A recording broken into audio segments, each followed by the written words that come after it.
Mic check. Hello, Sensei. Hello. Hello. Oh. Hello. Yeah.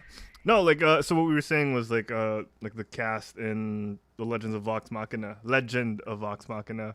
It's like it's so star-studded, and it's surprising when you like every time you move your mouse while you're watching, and the little side panel shows up, and it has like who's in that scene, and you're just like, ain't that the lady from Game of Thrones? Yeah, right? Exactly. Is it? Exactly. That's that's Dominic Moynihan from Lord of the Rings. Like it's crazy. And I watched. I don't know if you did this too. I watched some of the behind the scenes stuff that they posted on YouTube over the Oh, past did you? couple of weeks and months. And dude, like they were not expecting to get like yeses from a lot of the people that they Really? asked. Yeah, because they were like, "Who are we?" You know, like no one knows. No one knows this. We just have What? fans. They're Yeah, great. right. And I don't know. I guess it's that pessimism that you have as a creator, right? You're like, no Yeah, one that's does. true. Like, what? That's true. Why is Tony Hale? Well, I guess in a sense though, D&D is a niche crowd, but I feel like over time it has like, especially the last 2-3 years, it's gotten a lot bigger, Oh yeah, right? Like a lot bigger, sure. especially with quarantine. Like The people online got to be sessions. creative. Yeah, got to do Yeah. stuff and hang with friends. So, oh yeah, man. Oh yeah, it has been interesting to see because like now everyone knows. At least they have a vague idea of what Dungeons and Dragons is, and it's not just a joke anymore, right? It's not just like, "Ha, nerds Yeah, play D&D." exactly. And it's cool now. Like it's like comic book culture and all that stuff. It's become cool, and it's really interesting to see like people who might not have tried it before because there was stigma be like, "Oh yeah, I run my own game and play in 3 other games during the week on on top of my full-time job as a doctor." Yeah. Hey man. Right? Like it's pretty crazy and it's super cool. Yeah. Like I was watching there's a Apple TV documentary about Dungeons and Dragons too, and there's stuff on YouTube. There's so much. Like it's cool to Yeah, see. there's just so much stuff. Yeah, it's cool to see the different points of view.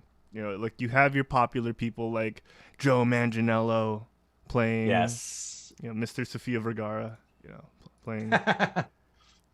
And you have your average Joes like us, Derek, who like to have fun. And then you have popular podcasts and shows like Critical Role and Dungeons and Daddies. So, you know, Yeah, that you do. That you do. it's cool to see, man. Like, I don't know, it makes me want to play. Yeah, it definitely makes you want to play. Like it scratched the itch for sure. Like I wanted to play. It's nice to see. We haven't seen. I like seeing it animated too. Especially after watching Harmon Quest, and it's just nice to see. Yeah, it's just nice to see it unfold. Yeah.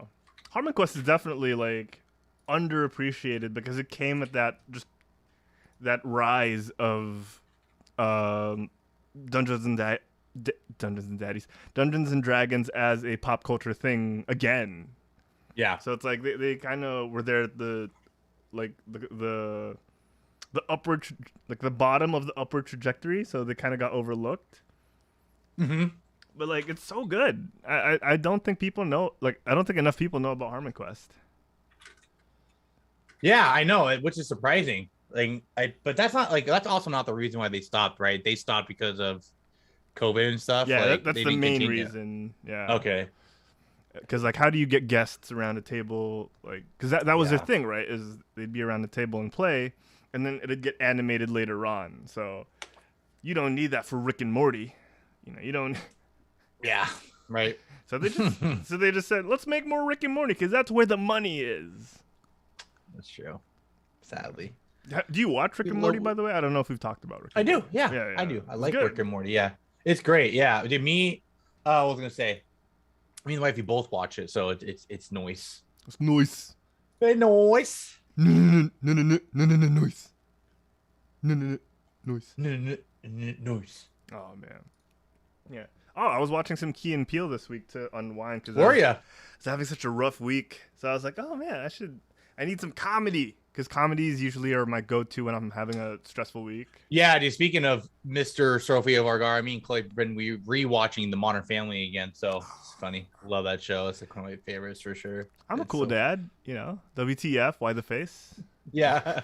The humor in the show is just it's weird, very witty. I love it. It's so funny. Yeah, it makes you feel smart with how witty it is. Like when you catch it, you're like, oh, I got it. Yeah, you're kind of like, oh, I got it. Yeah. And it's not even like Big Bang Theory kind of smart. It's just like, oh, that was a clever joke that they layered. Right. Yeah, the layering. Yeah, that's right. Perfect way to put it.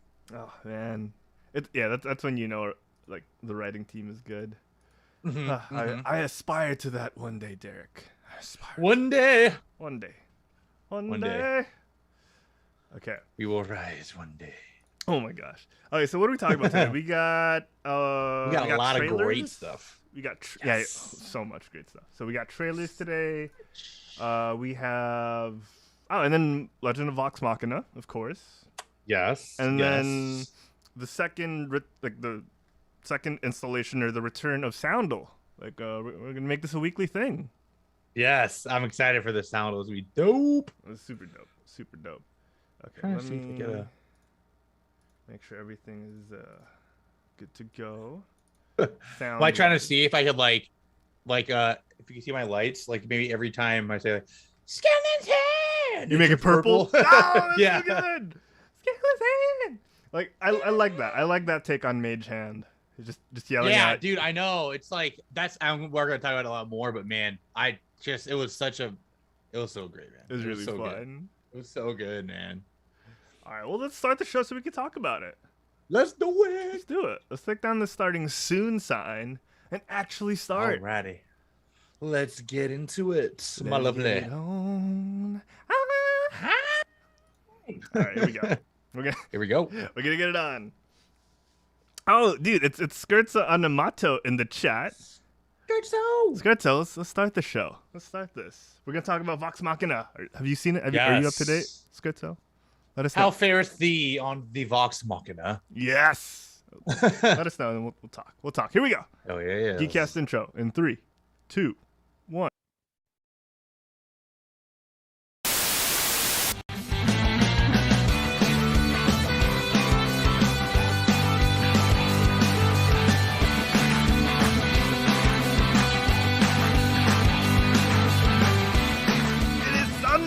And I'm here to welcome you to another episode of the Quit Stalling Geekcast. Who are you, you might ask? And my name is Herald Silvestre, and I'm welcoming you to the Quit Stalling Media Studio.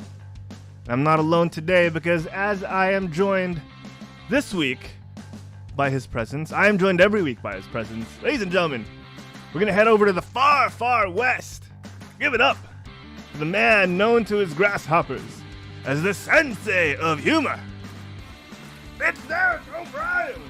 Konnichiwa, what is up, everybody? I'm happy to be here talking about great D&D stuff today. We got trailers, we got it all. Happy to be here in the news. Oh man, the Soundle too. You guys, the Soundle this week is going to be challenging. I hope. Hopefully it's going to be more climactic as compared to last week, but we'll see. Very excited to do the show this week with the topics. How is everyone doing? Let us know. Let us know in the chat. Dude, what is the reverse of anticlimactic? I'm assuming it's just climactic. You don't hear it. I guess it's just climactic, yeah. You don't hear it often. Sounds kind of weird to say it, but yeah, right? You know? We should just start using it in sentences from now on. I'm so whelmed by climactic. Yeah, right? I'm slow, is it like, no, I was going to say clima. Like try to cut off mactic, but I'm so climate. Super climactic? I like a Scherzo said. Super climactic. It is like above regular climactic, but far beyond anticlimactic. It is the polar opposite. That's true. Super, maybe over? No, over? I don't know. That's a question. That's a good one. We'll figure it out eventually. Yeah. But we got a good show today, Derek. Chat, especially Scherzo. What have you guys been up to this week? We're curious. Let us know. I'm going to ask Derek as well. Derek, buddy. Yeah. It's been 6 months, 8 days, 12 hours since I've seen you last. It's been 7 days. It's been 1 week since you looked at me. Perfect song, actually. That fits like that. It fits like it fits perfect, man. True though. It has been 1 week since I've looked at you. What have you been up to since then? So since then, I have been binging. Well, I only took like a day and a half, but I binged all of the Vox Machina, which is why we're talking about it this week. Okay. Very excited. Definitely didn't scratch the itch to want to play more or anything like that. But other than that, I've been watching, like I mentioned on the pre-show, a lot of Modern Family again. Yes. Kind of snazzing up the place a little bit, doing some adulting, here and Oh, there. Really? Yeah. Oh, dude, it was actually exciting. So my mom found this Asian store, and she told us that there's these, like, like the lobster balls in the Philippines, like the Singapore ones. Yeah. Oh. Yeah. And they had them, and she cooked them, and we ate them. I was like, they were so good. So that's exciting on a food front, I guess. But yeah, I guess other than that, I haven't been doing too much, except drilling over how great Vox was, and the trailers. Dude, this week was trailers galore too. So Jesus. It's been a while since we had a trailer bomb like we did this week. Yes, trailer bomb. Perfect way to say it. Yeah, and it's not even on the same level as we've had previously because, we're still in the middle of the pandemic. People are still wary of when to release what. Things like Top Gun have been delayed for 3 years at this point. Dude, yeah. Right? So, I know. Yeah, this was kind of refreshing. We got the stuff we'll talk about later, which is the Moon Knight featurette, which is like the trailer, but with a lot of not a lot, but a little bit of kind of reminded me of like the DC one they had where they were kind of showing all the movies, right, and like just kind of talking and like, we were doing this behind the. Yeah, I liked it. There was a lot of that, or a little bit of that. We also got last night or this morning for you, we got the trailer for the first trailer drop for season 3 of The Boys.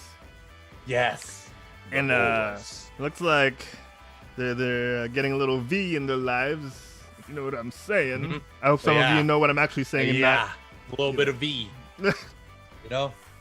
They're getting up. Don't comprehend. Now try to fit it in somehow. No, I don't know, it's hard to put that one on that second word there. It's all right, copywriters get hours to work on this. We had to come up with that on the spot. Yes, it's fine. Yes. It's fine. You're right. That was pretty good. We're great. Yeah, we're good. How are you? And of course, you posted your reactions to the Obi-Wan Kenobi trailer, and then today we're gonna do a little bit of we're just gonna talk about it. We're gonna see what people like Scherzo think about this new revelation of the in-between young Ewan McGregor and old Alec Guinness Obi-Wan Kenobi before he got too sun damaged, and before he got too stressed. Looks good. It's Ewan McGregor, man. Yeah. When doesn't he look good? It's a handsome boy. He is a handsome boy, and it's been a good week. Anything else you've been doing, by the way? What have you been playing specifically? Anything? Playing wise, I've been finishing. I started this game called Inscription, and I've been trying to finish that as well as Final Fantasy released a kind of Souls type-ish game. There's a demo on my PS4, so I plugged in the PS4, blew the dust off, because it has been a while. And have tried that out. So that's very exciting. I'm actually planning to bring back for the streams the beard. I'm gonna try to wear it every stream this time. Yeah, at least just for the intro, Yeah, and just try to basically just have that persona, I guess you could say. Mm-hmm. For Sensei Sona. Or just suggestion. How that goes. Yeah. One thing you could do is every time you go elevator up, the beard comes on. Or every time you go elevator down, because your back starts to hurt and your face. That's true. You're like, gotta unleash the grunts with the appropriate attire. Yeah. Oh man. Right. But yeah, I think for games wise, that's all I had. I've been really, really wanting to play Elden Ring, but I'm still thinking about getting it. So we'll see how that goes. I did sign up for that beta though, and I know you know what I'm talking about. Overwatch, ladies and gentlemen. Yes. Overwatch 2 is going to be in PvP public beta, or at least as public as it can get. Yeah. Real soon. So, yeah, I signed up. A lot of my friends, Same. like Sensei over here, have signed up. So no shame, no shame. Get some matches in, it'll be pretty fun on the beta. And it's Hopefully 5v5 now. 5v5. Yeah, hopefully it's not like what do you call this? It's not like hard for online, being a beta, but we'll see. We'll see. To definitely. How about you, man? You been playing anything new? Been into anything else? I've been sliding through gently Pokemon Sword because I don't want it to end yet. I hear you. I hear you. End yet. I'm in the Champions Cup. Gotta savor it. Right. I'm in this game's version of the Elite Four, pretty much, if I'm not mistaken. Yep. So right. Just trying to take my time, just easing my way in. I did some Dynamax raids because there you go. I saw Charizard with its Dynamax form, so I was like, I'm gonna get that. And then the next one I saw was Blastoise, and I was like, I'm gonna get that. And then Venus. So I think it's like an event or something. Yeah. So right. Yeah. I took advantage of it. So that, and I think actually I haven't really been playing much aside from that because this week was pretty rough, like I mentioned. I squeezed in some FIFA last time, but that's just more of comfort gaming. That's good. Some popcorn gaming. And Has also FIFA kind of been like new stuff lately? I've been seeing some people mention it more. No, nothing. No, it's the same crap, Derek. It's the same crap. Oh, that's how they maybe get I just you. Maybe I had a group of friends that were just randomly. It seemed like 3 or 4 different people post about FIFA. So I'm like, is it like something going on? But it might be the whole Russia stuff. Might be related to that. Okay, gotcha. Gotcha. That makes sense. That makes a lot of sense. It's been the same thing for the past how many years, Derek? That I got FIFA 21 last year, and I've just been downloading mods to just keep it fresh. So what kind of how do the mods what are some ones that you have that makes it more interesting? Mainly just the jersey updates because every teams are greedy in soccer now, so every year they have new jerseys to sell to their fans. Right. And then the roster updates, which is probably the biggest thing. Oh, okay. Yeah. Okay, that makes sense. That's the main thing, yeah. Because it's really gotta keep them update. It's the same sport. They're not gonna patch in second balls into the games, Yeah, right. I hear you. Giant ball mode. No, it's not. That'd be kind of fun though. I mean, having like Lucio Ball-ish version of FIFA, right? You're not too far off there. That would be super fun. I also watched Pixar's Turning Red. My work week ended, and I was just like, "What's this new thing from Pixar?" And been seeing it advertised a lot. I'll tell you that. I think it hits us as Asian, more Western-minded Asians. It's very the story is very us, I think. Oh, is it? I gotcha. Okay. Yeah. Okay. I think I heard there was some fads in there too. Like I heard some boy groups, some modern day slang. Yeah. Right. There's some of that. Always nice to see. There's some of that. But it's set in 2002, which I find really funny. 2002, really? Toronto. So, but very specific. I mean, it's not far. It's not too far from me. A little bit north, but I think all the same messages apply. So gotcha. I gotcha. Yeah. Even people who are still living in Asia, that are more Western minded. I think you guys you'll pick it up and enjoy it. Check it out. Turning Red. Hell yeah. It's on Disney Plus or Red. wherever you procure your Disney movies. Yarr. You guys would see me turning red a lot more if I wasn't brown, because when I see Herald, it's just I can't help it. Hi, Kimochi senpai.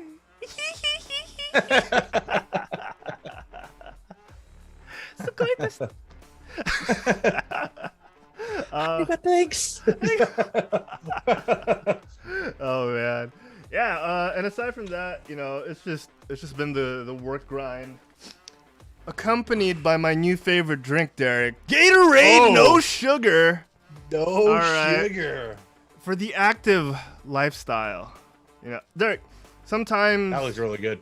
Sometimes you need hydration that gives you the electrolytes you need throughout the day and keeps you going. All right, no sugar, no calories. Gatorade, no sugar, baby. Is that glacier cherry flavor? No, Derek. This is citrus quench. Oh, I'm quenched just looking at you drink it. Boy, Or am I does that just get me thirsty? going. Derek, I'm telling you, man. Gatorade No Sugar has everything I need to keep me going. I'm feeling tired here at home working. Maybe it's like 3 p.m. I've been sweating all day. Dehydration can strike at any time. Yes. All right. Anytime, People don't tell you that. Guys. They People- don't. Right? They do not. Take a little sip, and I keep chugging along. All right, I keep pumping out the content. Gatorade No Sugar. Not a sponsor. Dude, No sugar. no sugar. Honey, honey. No sugar on these lips. Oh, no. And no extra weight on the hips. Oh, no, because it's no Ooh. calories. It's no sugar. Man, it's naturally sweetened with stevia. Yeah, naturally sweet. Mm-hmm. You know, it's funny. It sounds like the no sugar ones actually, some of the flavors taste a lot better than right? And you got to get some of them, they don't, right? Some of them, they taste like the artificial stuff that they put in. But when you get the naturally sweetened stuff, sometimes, you get a ringer. You get a ringer. You get a Gatorade No ringer. Sugar. There we go. Buy yours today. What's the slogan of Gatorade? It's is it in you? That's main Gatorade. But this is for everyday people like you and me, Derek. Gatorade No Sugar is for everybody because it has no sugar, because it doesn't give calories, Just for the I like it. the everyday activity people like us, No hardcore sports, not yet, Yeah, not yet. Right. Gatorade No Sugar. Not a sponsor. So we got some trailers to talk about today and some soundles, but I want to get to Scherzo in the chat because he was giving us a little lowdown on what he's been up to. He's saying he's just adjusting to new work. New work. Are you what you been working on, sir? What you been working on? Yeah, what you been working? I'm curious because he says he's got low energy afterwards, so he just plays games here and there. I'm with you. When the energy permits, what you up to? What you up to? Scherzo, what you up to? I'm curious. Tell us, man. Tell us. And he says it started to sound like an ad read. I don't know what you're talking about. Just because I have a drink that gives me all the electrolytes I need during the day, and it just happens to taste like citrus quench, Derek. And I can get it at any 7-Eleven locally. Any 7-Eleven. Even on Lazada and Shopee. That's our version of Amazon and eBay. Even there. What are you guys waiting for? I don't know. Get out of here. Go get it now. Get it. Or just control T, open up a new tab, and order it. There you go. Gatorade No Sugar. Yeah, get it brought to you. Gatorade No sugar, No no hassle, no worries. There you go. Perfect. Yeah, Gatorade No Sugar. We got some trailers, buddy. Scherzo, to answer your question too, yeah, the demo is on the PS4. Oh. It is. Yeah. Okay. Yeah, no, PS4. It is Are a they Sony still exclusive. supporting? Yeah, right? And you know what? Not even that. The word demo is not used that much. It's, usually it's early access now. Because that way, if something messes up, what can they say? Oh, well, it's early access, so sorry. You paid $50 to play 7 years of early access. We're just telling you. Yeah. We're so just telling you. transparent. Yeah. We're so The game's transparent. almost coming out in about 17 years or so. Don't worry. Or never, early access. Is PlayerUnknown's Battleground still in early access?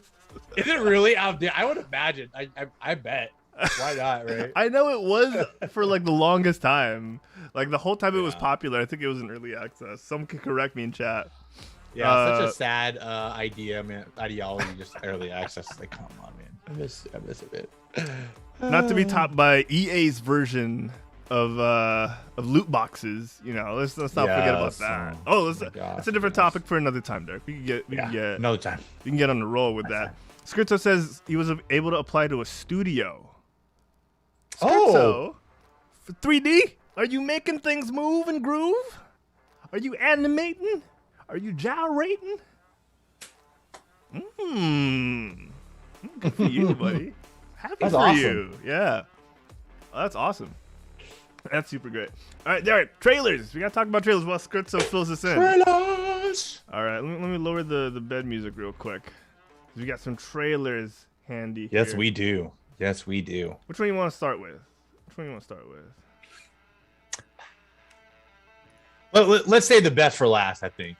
Say the best for last. Okay. Yeah. Okay, we'll go in reverse order then. Reverse it. Gonna put my thing down, flip it, and reverse it.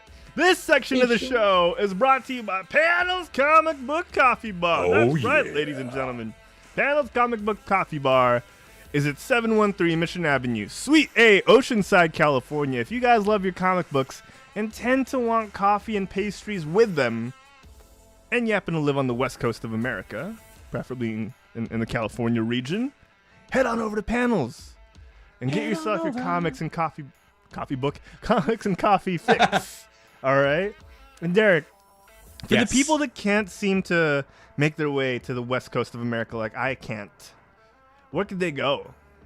You guys are all in luck. You can head over to their website, leagueofcomicgeeks.com. Go ahead and head on there, make your account. It's super user-friendly, really easy to do, and you can start pulling your comics. If you're like me and Harold, just like, chill at home, read comics while you're sitting in the comfort of your couch, you can do so with this website, guys. You can get a collection of comic book stores. You can choose your local comic book store, or you can do what I do. I have Comic Book Panels Coffee as my store. And the best part and my favorite part is that you can get it sent bi-weekly in groups. It's so amazing, guys. Get over there. Check out the hottest topics of the week, upcoming comics. It's super amazing. Once again, that is leagueofcomicgeeks.com. And your sensei going to be a sensei and plug it in chat for you guys. So you can go check it out too.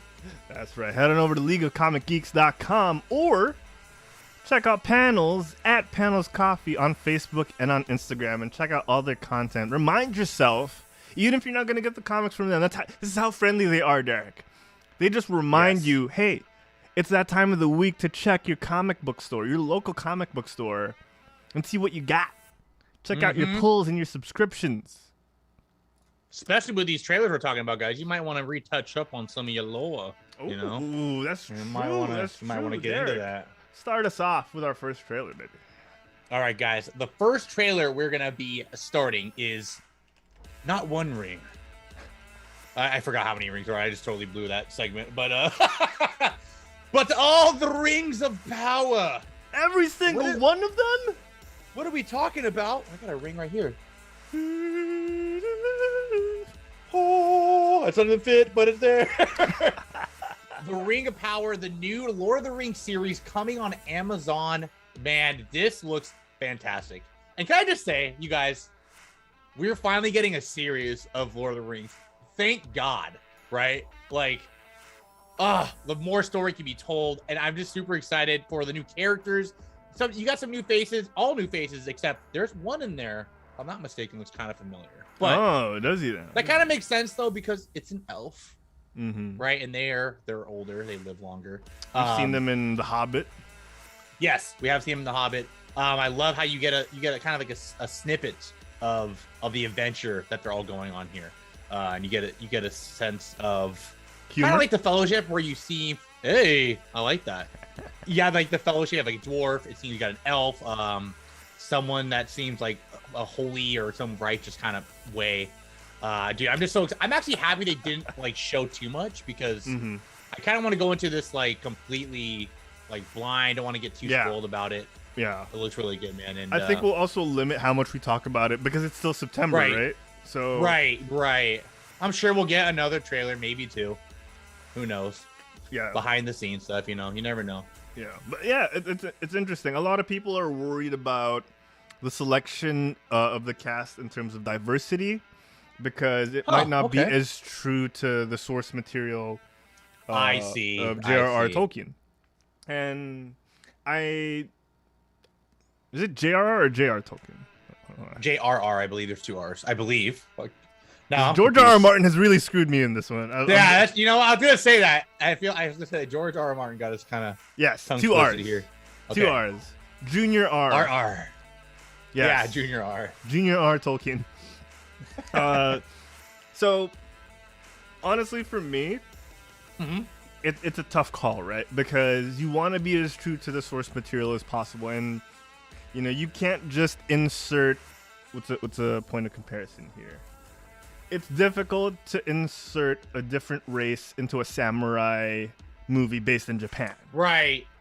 So Right. it's sort of the same thinking here. So Yeah, I get I the agree. concerns. I get the concerns. I agree. But personally, you know us, Derek. Let's see it first before we judge it. We're those kinds of people. Of course. So I don't want to say too much about it, but yeah. in terms of the effects that we saw in the trailer so far, and how bombastic and grand it looks for a TV series. No, yeah. I'm pretty on board. And Amazon is it's a good company to have. They have a lot of money, so hopefully they can make things very beautiful. I've always felt like Lord of the Rings, out of its many things that it has going for them, has the beautiful landscapes and the massive environments, and I hope Amazon capitalizes on that and just continues to show us that. Oh, for real? What is this? What are these? Do you see these guys with like the moose horns on their back? back? I feel like I bet people who read know the lore a bit more, but I think this is something, or a lot of things that were like pointed out in the trailer were actually things from books. Like, oh, that's this. But yeah, it does look kind of like moose antlers, huh? Like kind of big ones too. Yeah. They look very huge. cool though. And I just love that, man. It's like, it's the same thing with how kind of Star Wars does it. These little things kind of just really expand the universe as it is, and you just know how vast it is, right? Like, you don't even know what all these little things are, and we've already watched like 6 movies of this, right? And you're just like, what is this? Something new again. So it's very cool. And if you think about it like a D&D campaign, it makes sense, right? Because you don't get everything in the first, give or take 30 sessions, because there's a lot more world to build if you're in a good campaign, there's way more world to build, and I think that's what they're doing and what they're finally getting to do, because it's not centered around the whole Sauron not centered around the Fellowship's era anymore. So we're getting to see the rest of the world, which is what we also wanted with Star Wars. We're getting the High Republic now. We're getting a lot of the in-betweens, but ideally, we get stuff fleshed out, and we get more of the rest of the galaxy that isn't just Skywalker related. Yeah, exactly. So hopefully we get that with Lord of the Rings and the Rings of Power, and we get that in September too. So I'm going into this with an open mind, because it's been a while since you had anything Lord of the Rings like related too. So that's good to see that franchise kind of getting reborn again a little bit, and it's been good. Same way Star Wars got, it's sort of second life with the Mandalorian, right? Yes. After it kind of flamed out a movie before. I'm just saying. Next trailer, Derek. What do we got? Next trailer, moving on, we have The Boys. Season 3. Here comes the boys. It goes wow. Man, this trailer was crazy. Right? So we're continuing in the Amazon Prime territory, Derek? Yes. All going down the Amazon territory, you guys. And this is what I was talking about. It's been a while. I don't remember Mr. Butcher getting powers unless I forgot season 2 already. No, he did not, man. That was one of the things we talked about before, was how are the boys going to keep up at this pace when everyone knows to look out for them? Yes.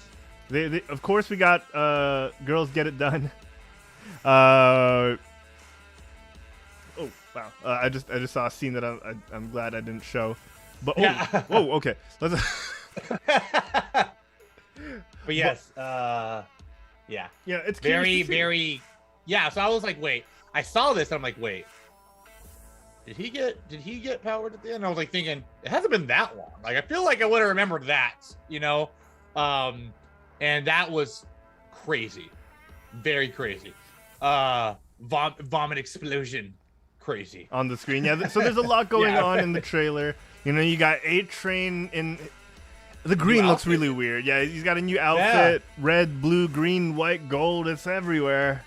And I think one thing that I noticed, and a lot of the people in the comment sections of the YouTube videos and Reddit noticed, was there's no dialogue. There's zero dialogue. Oh, you're right. There is zero dialogue. In this entire trailer, we get scenes, we get hype, but I don't think we got spoiled by anything aside from the whole laser eyes, you know? You're right. I just realized that. Whoa. They were really trying to just get you, huh? I'm in. Yeah. I mean, that's a way to market, though. You can never take anything out, you know, because then you have the people who are trying to like dissect the trailer. It's kind of hard when they're not saying anything, you know, like, oh, are they referencing this? Are they referencing that? You don't know. Especially for the people who read the comics, right? And a lot of us who haven't, we're okay with not knowing. You know, we're okay with not knowing things in advance. Yes, so, yeah. We're a-okay not knowing, guys. We're super cool. And speaking of super cool, man, you know, whatever they're hinting at, we're gonna get in June 3. Okay, let's talk about Butcher's Eyes real quick. And yes, let's talk about that. And I'm gonna say it right now. Spoiler alert, people! Spoiler alert. For those of you who haven't read the comics, we haven't yet, but we know a little bit, right? Because of our previous discussions here on the Geekcast. So, spoiler alert. Yes. If you don't want to get spoiled, skip. Mute us for like a minute or two. You know, wash your hands, be COVID safe. Go grab a snack because it's after lunch here. Go grab that Gatorade we've been talking about. Go order it right now. Gatorade No Sugar. All right. Here we go. Derek. Yes. Are they following that one little bit we know from the comics where the boys actually take some Compound V to go toe-to-toe with the Supes? Or as it is so eloquently captioned on Twitter, let me bring it up here for the people at home to see as well. Because I'm curious. I'm so curious. Yeah, I think we all are, man. Like, I think that's a good assumption. They're saying, Derek, soon it'll be time to level the playing field. Oh, I like that. And you know, the thing I like about this is it's very interesting. Not a lot of people have the eye laser. You know what I mean? Only Homelander and I believe his son have it that we've seen. So I'm wondering if it has something to do with genes. You know what I mean? Because technically, that's no. I'm sorry. I'm getting confused. That's not his son, correct? That's Homelander and Butcher's Rebecca ex and Rebecca's daughter. Yeah. Okay. So, anyways, no. So that was off then. So maybe, but yeah, I mean, maybe it's interesting and it looks. It's definitely a good ploy to get you talking. Because, like I said, I watched it and I thought immediately, oh crap, I think I forgot about something. And two, we need to rewatch it. Me and Clover looking at each other like, wait, that was. But they're showing it a lot. Is something? Yeah. This could be the worst bait and switch ever. Right. True. You know, like I don't think people will appreciate being yoinked so hard like this. But if it isn't, I like it. You know, yeah. Agreed. Yeah, there's only so much you could do fighting people with superpowers, right? Yeah. As yes, they showed in as season a 2. Human being. Yeah. Yeah, like Queen Maeve and the woman and Starlight took all of them to really just Stormfront. Yeah. Yeah. So, you know, I think this is good. This is a good turn and a different take on the superhero genre, which is what we're used to with the boys, right? They're really flipping the script like we're expecting or like we want them to do. And it's not just, oh, we get good superheroes to fight with them. No, these guys are taking matters into their own hands, and this is the way they're doing it. So if you guys have seen Diabolical, which is the animated series on Amazon Prime, they're kind of hinting at this as well with those animated episodes. So I would suggest you guys check that out if you haven't yet, because we have 3 months to go before this. So check it out, yeah. If you want to watch season 1, season 2, and then Diabolical. Yes. Yeah, you'll be here right in time. So, there any other thoughts on the boys trailer aside from hype? Besides hype, it needs to come sooner. That's my initial thought. I'm very excited. I want to see more of Nor and all the other heroes. I want to see more, and I want to see this level. I mean, obviously, this with that message, it could be a pretty action-filled season. So I'm definitely excited.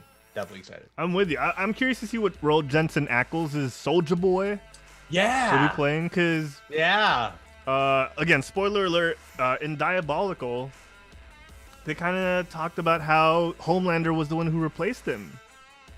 So I want to see how that's played into the psyche a little bit. Interesting. What are his motivations? What are his motivations? So yeah, we'll see. We'll see. Moving on, Derek. Moving on, you guys. We can't wait day and night for everything, but we can wait to talk about Moon Knight. Moving on platforms from Amazon to Disney, you guys. The Moon Knight had a little featurette. If you guys didn't check it out, it was a little bit, a little bit of Mr. Isaac Newton kind of chatting about Isaac Newton? What's going on to you. Did I say Isaac Newton? You did. Oscar Isaac, brother. Oscar Isaac. Cut it in post. Yeah, we'll cut that in post. Yeah, and then we'll loop it. Isaac Newton. I'll just say like Isaac. It'd be like a dubbed auto-tune version. But yeah, dude, it looks cool. Just the opening like 3 seconds of the trailer was really cool. I love like how the mask kind of warps its way around and everything. Oh, like how it sort of transitions onto his face. Yeah, exactly. And like I said it before. I don't know anything about Moon Knight. This is a whole different world, which they were also saying in this little featurette, that it's just this whole new world that they can explore. And I'm all for the ride, man. It looks great. It's true, because we tend to center in these movies around America and correct. More fictional locations like Sokovia. I'm blanking on where Falcon and Winter Soldier went to, that fake Asian country. Yeah, that place. Yeah, but yes, Singapore. Not Singapore, but also Singapore. / Hong Kong / But yeah, so I'm glad. So we're getting Egypt now, and Madripoor. Thank you, Madripoor. Oh, thank you. But yeah, so this is super cool, and I love that we're getting lore for another character, a completely unrelated character to anyone we've seen before. Yeah, right. Which is sort of like what we got with the Eternals, but this time we get to spend a lot more time with Mr. Isaac Newton, Mr. Oscar Isaac. Yeah, Isaac Newton. Yeah, it's gonna enlighten us. It's cool because he's not your standard superhero. Moon Knight is this unhinged. He's got multiple personality disorder and all of that stuff. So yeah. And they couldn't have picked a better actor, Maybe the late Oscar Heath Isaac's Ledger. amazing. Maybe the late Heath Ledger. Yeah. But Oscar Isaac, man, this guy is a gem. And I mean, I feel bad for all the stuff he's been having to probably listen to with the trilogy movies. I'm sure he's heard enough. Hopefully, he can get a little of that spark back with this series. Oh, with Star Wars, because he's a fantastic actor. He has a lot of depth to him. And he does. I think he showed that with his Poe Dameron being so this is the action pilot guy. And then yes. You get to see his other movies and you're like, what the heck? Right. I think it didn't being Apocalypse also didn't help his reputation. Yeah. But exactly. To me, Derek, I think that just proves how brave he is in his movie choices. He's willing to do it all. Yeah, he's willing to do it all. Yeah, you never know, man. And I mean, look at Ryan Reynolds had his Green Lantern, and look at him now. His what? The Green Lantern movie, What's the one we don't speak about. Yeah, we don't speak about that. That was stricken for the record. Was that by M. Night Shyamalan? Never saw that one. Yeah, something like that. But Deadpool now is fantastic. Chris Evans as Human Torch is now America. Dude, speaking of Deadpool, earlier this week, Ryan Reynolds was quoted as saying he wanted a specific director to be directing Deadpool 3. Oh, did he? Yes. His director for Free Guy, a movie that we want to talk about eventually on this show when we have time. Sean Levy. Okay. I think it was just like 24 hours later, it was reported that Sean Levy was on board to direct Deadpool 3 for Marvel. Whoa! Look at that. So sometimes, when you're a super extremely handsome Hollywood actor with multiple blockbusters under your belt, you get what you want. Your voice does matter. Your voice does matter.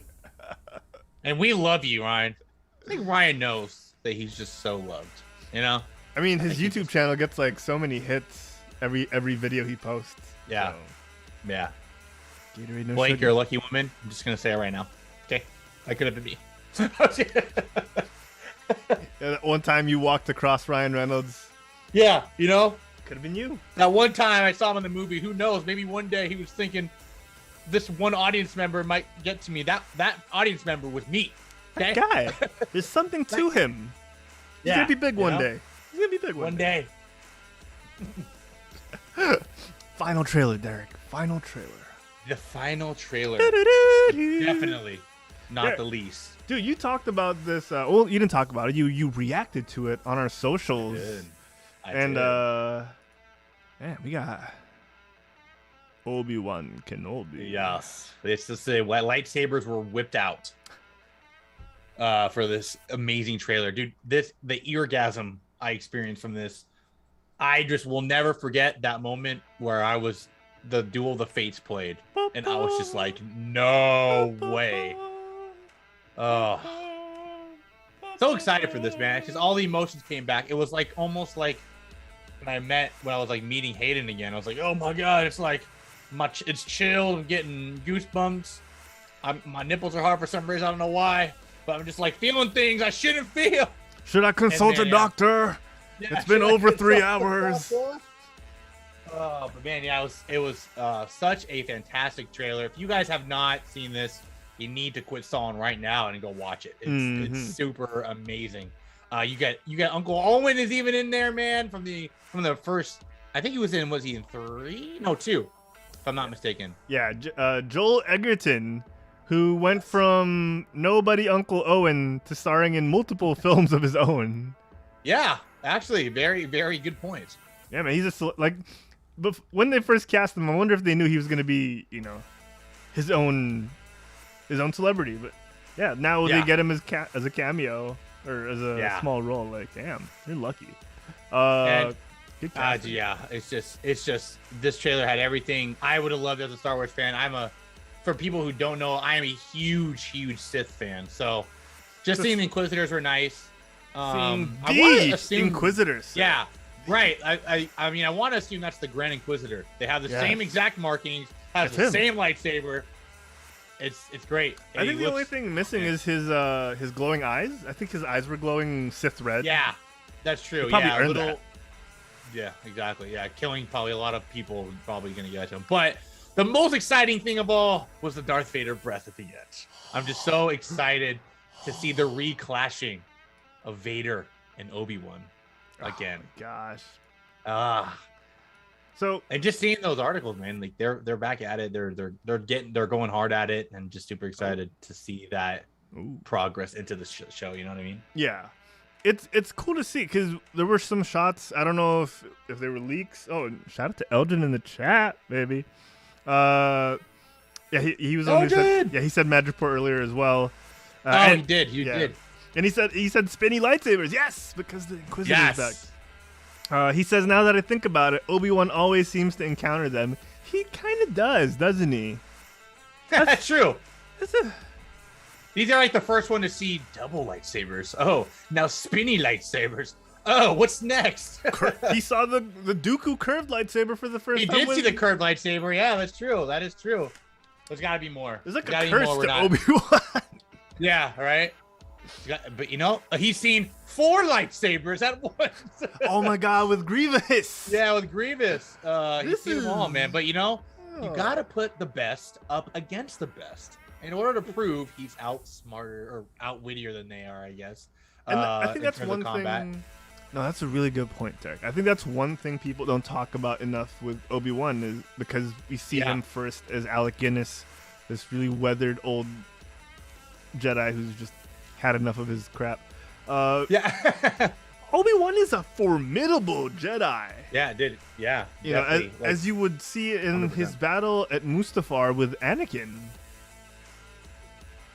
Dude, I don't even think, aside from that, like, just kind of going back to Duel of the Fates music with Darth Maul, if I'm not mistaken, the actual final blow was around this time period between from Clone Wars 4, but yeah, right, it was like post Clone Wars. I think it was after 3 too, but I could be wrong. I just know in the Clone Wars, Obi-Wan already had the beard and everything. But dude, the genius of how, if you guys haven't seen it, by the way, this clip is amazing. He literally takes the stance of Qui-Gon, and the moment where Qui-Gon lost, he actually tweaked that step in the combat. Oh yeah. Dude, it was just like genius, dude. It was just like fantastic. Like, Obi-Wan is a smart dude. Yeah, yes. Underappreciated. Yes. Underappreciated is perfect in combat. Obi-Wan. I guess it's that curse also of making things look too easy. Right? Yeah.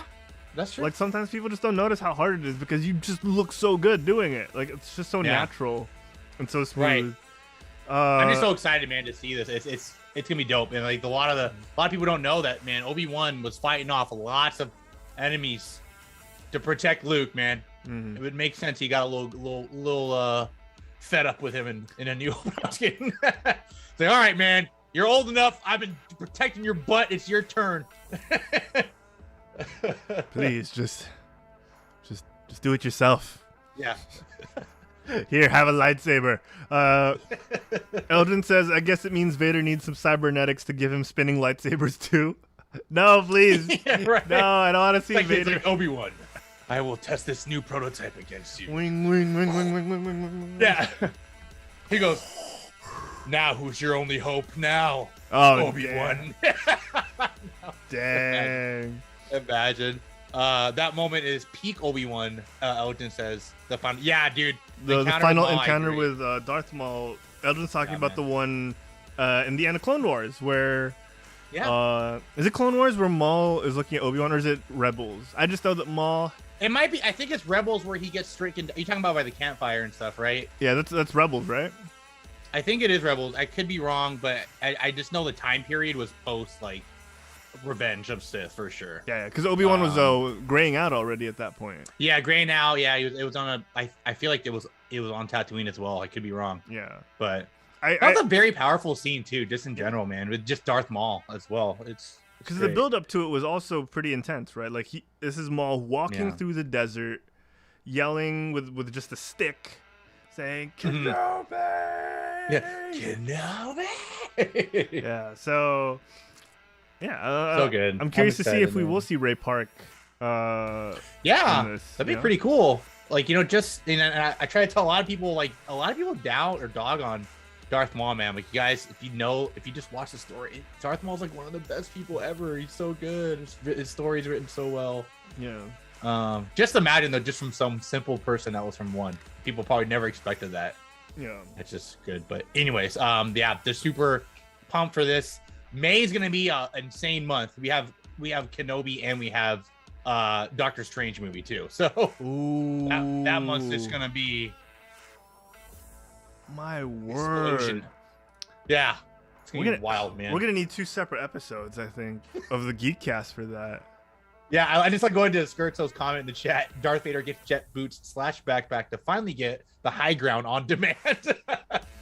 He goes. Just imagine he just. I have the high ground now. Skirto mentioned earlier as well. We're gonna get that one scene where Obi-Wan sees someone walk in and says, "Hello there." Right. We're gonna get that. He's got to drop down from somewhere high and just look up and say hello there. He's got to do it, man. I also saw on Reddit someone pointed out really cleverly, like, James Arnold Taylor, the voice of Obi-Wan in the Clone Wars animated series, should make an appearance in the show. And with Dave Filoni working so close and sort of him and Jon Favreau being the Kevin Feige's of Star Wars. They're directing this too, yes? I didn't look into that much, but I would love to hope that they are. Who is directing Obi-Wan Kenobi? But them having their hands on everything. I wouldn't be surprised if they got. It's Deborah Chow, one of the directors from The Mandalorian. Right, Mandalorian too. So that's good. Deb is she's one of the better. She's one of the best ones. They're all great. She has like the episode she's directed from what we've seen in the behind the scenes were a lot of emotional and in depth like character building scenes too. So this is gonna be good. It's gonna be great. A lot of good action too. Yeah, I wouldn't be surprised if we see James Arnold Taylor make a cameo. Yeah. Maybe they just do the voices, throw it at each other. Hello there, hello there, hello there, hello there, hello there. Yeah, I would love that.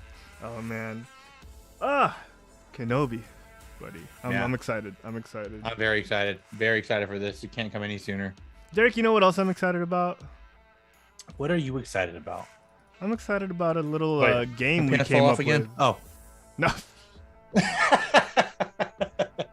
I'm excited about a game we came up with called Hurdle. Are you familiar? I'm not. Please elaborate. I think we should play Hurdle. What do you think? Hurdle? Sorry, Soundle. We should play Soundle. Yeah, I was like, maybe we should get over that hurdle and move on to Soundle. Oh, look at you! Look at you! Scanlan Hand! Scanlan Hand! Oh man, let me load up the clips for the after. I'm excited. And prepare for the now. Let me load this up real quick. Okay. Let me hit that bed music real quick and turn it off. Shebang! Derek, it's time for our favorite segment. It's time for our favorite segment. It is time. It's time. Ladies and gentlemen, we're about to play the newest segment here in the Quitsong Geekcast. It's time for Soundle. I love it. I love it. The dumbest intro ever. Oh my gosh. So, ladies and gentlemen, if you guys are familiar with Wordle, the internet sensation taking the world by storm. So this is a little bit like that. This segment is inspired by Wordle, that game that you guys have all played on your phones, maybe on your computers, as well as a little game that spun off of that called Hurdle, which I was mentioning earlier by accident. We've come up with this game where we pick audio clips from things that we love, like Marvel movies or episodes of The Mandalorian in the future. Yes. And we take 20 seconds of that, chop them up into little bits, and we each give each other 5 to 6 guesses, depending on the clip. And we got to figure it out. Each time, we play progressively longer versions of the clip. So we could play 2 seconds first, and then 6 seconds, and then 8 seconds, until we cap off at the end at around 20 seconds-ish. And we have one. Derek, this is new. This is new. We get one play of the clip each time. Just one. I like this. I like that. Right? I like that. And you can spend only one replay. Ooh. One clip replay. Ooh. You can spend one of them throughout this entire segment. You only get one. Bring it. And you also get one look at chat. All right. Or actually, no. Let's call it talk to chat. Or I like that. Chat with chat. You get to ask them what they think it is. All right. Skirto says this is the patch notes for Soundle. This is Soundle. Patch 1.0.1. Yeah. 0.1. There you go. I like it. I can't even get chat in the right spot on my screen. I don't know. What's going on? Oh yeah, it keeps going down, huh? It keeps going down. I don't get it. Yeah. I don't get it. Even if I go here. Behave. Behave, chat box. We'll fix it later. But all right. For now, Derek, let's play some Soundle. Where's the Soundle logo? Right. The Soundle logo isn't even below the Legend of Vox Machina. Patch notes 1.1.1. We'll fix it. We'll fix it in post. Derek, let's do it. Should I start this time? Like, do you want? Yeah, you go first this time. I'll go first this time. I went first last time. Yeah, okay. I like that. You can play my clips first. Okay. So for those of you, if it wasn't clear yet earlier on how this is played, you'll get a better idea now. All right, let's Okay. do this. Derek, first clip, Here we right? go. First clip. First clip, yeah, number one. Number 1. Here we go. Oh, how do I have to? Let me crank up the volume to make sure. Oh, sorry. Okay, we only play it once. Yeah. There you go. Okay, that is hard. So, okay. I wanted to start it out tough at first. You know, I got to get the first 2 seconds a little. I get you. Okay. Let me re-clarify. Today we're guessing what episode from the full first season of The Legend of Vox Machina this clip is from. Yes. All right. So Derek has given me, what was that, like two seconds of a It was like I just heard the sound again. But yes. So I now have to either guess or skip to get the next longer version of the clip. Mm-hmm. All right. If I get it wrong, I get the next version. Derek, you have any trivia for me in between when I get it wrong? Any hints? No. Sure. I like that. Sure, we can do that. Okay. All right. That is not a long clip. I might have to burn a guess here. Oh yeah, burn away. Okay. Out of the 12 episodes, Derek, and I'm pretty sure it's out of the 12 episodes, I can guess one. Mm-hmm. We have a maximum of 5 guesses for this version, right? This is There's 5 clips total. Yeah, 5 clips total. So I got 5 guesses. I think that was Scanlan. I'm pretty sure that was Scanlan short haul. Okay. Short haul. Okay. So that doesn't give me any help because he was in every single episode. There was water though. All right. And you don't hear too much water, if I'm not mistaken, throughout this. All right. So a little wood breaking, if I'm not mistaken, as well. A little wood breaking.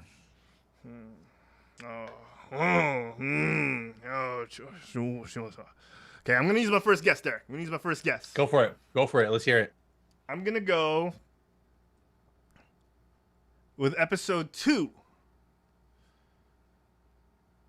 The Terror of Tal'Dorei, part 2. No. Wait, no. Yeah. Okay. Yeah. Episode 2. The Terror of Tal'Dorei, Part 2. The Terror of Tal'Dorei is the wrong answer. No! Okay. We'll get it back, chat. Trivia for this. You were right in that, assuming that was the voice of Scanlan. Okay, one Sam Riegel. There you go. All right, There you go. Riegel. Yeah, the one fresh cut grass, as people would say. If you guys haven't seen that clip, it's hilarious. You guys need to check it out. Anyways, my gosh. All right. You know what, Derek? Too. You know, I need to rehydrate. You need to refuel your brain. Yeah, I like that. And I need more electrolytes. I like that. All right, I'm good. All right, clip number 2. Let's go. Here we Chat, feel free to guess along with us. All right. Mm-hmm. We got the episode. Pull up the episode list on Wikipedia so you know what the title is or what episode number you're thinking of. All right. Mm-hmm. All right. But don't look at the description. Just look at the names of the episodes, guys. Please help us out here. All right, here we go. Second clip. Here we go. Shoot for his head! Nick, come on! Ooh. Okay. So. Okay. That's definitely Scanlan asking. I'm pretty sure he's asking Vex to shoot something in the groin. Yeah. So, okay, here's my train of thought, Derek. It can either be a ginormous dragon by the name of Brimscythe he's asking to be shot in the groin. Mm-hmm. But it's not making enough noise. Or is it? No, I don't think it's making enough noise. No. So. I might be thinking it is an undead wolfy wolf that's chasing them through the forest. Okay, so this is a toughie. Huh. Oh man, Derek, this is you getting me with this one. It's very very intense. Skeleton! Okay. I have faith.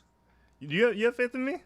I have faith. Appreciate you. So it has to be an early episode. That's what I'm thinking. Shoot him in the groin. Okay. Which episode are we guessing, my good sir? I'm gonna guess. Actually, the tough part here is I don't know which one had the whole carriage ride. Oh, even trickier. This Yeah, I is only have really the titles tricky. as well. I just have the titles on a notepad, so I'm just like, okay. This is tough, man. It's a tough cookie, isn't it? Oh gosh. Okay. I'm gonna stop wasting time. I'm gonna use a guess. Yeah. Do it. I'm gonna guess episode 5, Fate's Journey. All right, I'm gonna lock it in. I'm gonna lock it in. Final answer. Yes, I'm locking it in. Fate's Journey. It's the right answer. Yeah! You got it. You got it. There it is. Oh, that was There tough, it is. dude. Was it the right scene? Yeah, the right scene. Yeah, Oh like my the gosh. first half of the episode, I would say. Let's play the Yeah, clip. Let's play the full clip. It progressively gets a lot easier, so you would have probably gotten it for sure. Oh, you're too kind, man. All right, let's play the full clip. Here we go. Shoot for his head! Nick! Dick! Come on, Vex! No one breaks balls better than you! He's not wrong. You missed! Let go of the book, Thomas! Such a good scene. I love that clip. That is such a good scene. Yes. Oh man. Yes, well played indeed. Elgin, I love it. Elgin saying. Elgin figured it out Yeah. pretty quick too. Yeah. He was like, "You have the right episode, but which number is it?" I love it. I love how Scherzo rolled the D12 to check. Hey, that's the right way to guess, my friend. Oh, Leave it Scherzo would to have the thrown me odds. off. I think if I listened to Scherzo, I would have been like, "Yeah, I guess it is Yeah. episode 12." Yeah. Oh my gosh, that's tough, dude. Good one. I appreciate the Try to clues. make it a little, Yeah. Sadly, not a lot of break in between lines there, but yeah, I'm sure by the book you would have figured that out. Okay, well they had the book at this time. Oh yeah, that's true. The Necronomicon thing. Yeah, my next hint was just gonna be like they had one member not with them during this time, so that would have also narrowed it down Yeah. a little bit. Yeah. What did they call the ziggurat? The zipper crotch? Zipper or something. Yeah, zipper. Yeah, zipper. Yeah, something like Scanlan, something funny. Oh man. Zipper twat. That's what it Zipper was. Zipper twat. Elgin said it. Yeah, the zipper twat. The zipper twat. That's what it was. The zipper twat. That's gold. That's gold, man. Okay. Let me try. Not seeing chat is bugging me. Let me try and fix it real quick before we get to yours. Okay. There we Sounds go. good. There we go. There All we right. go. And then we go move it there. Okay. Bang. Perfect. Okay, Derek, are you ready for your Soundle?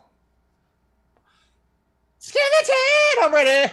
All right, let's get down to business. First clip. And go. Keyleth, can't you give us a little sunlight? That's it. That's all you're getting. That's all you're getting. I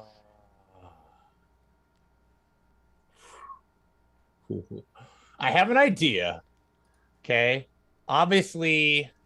Oh man, this seems early. Oh God, that first one was Pike. I'm 100% certain that was Pike. Okay. And I think she was talking to Mabe Keyleth.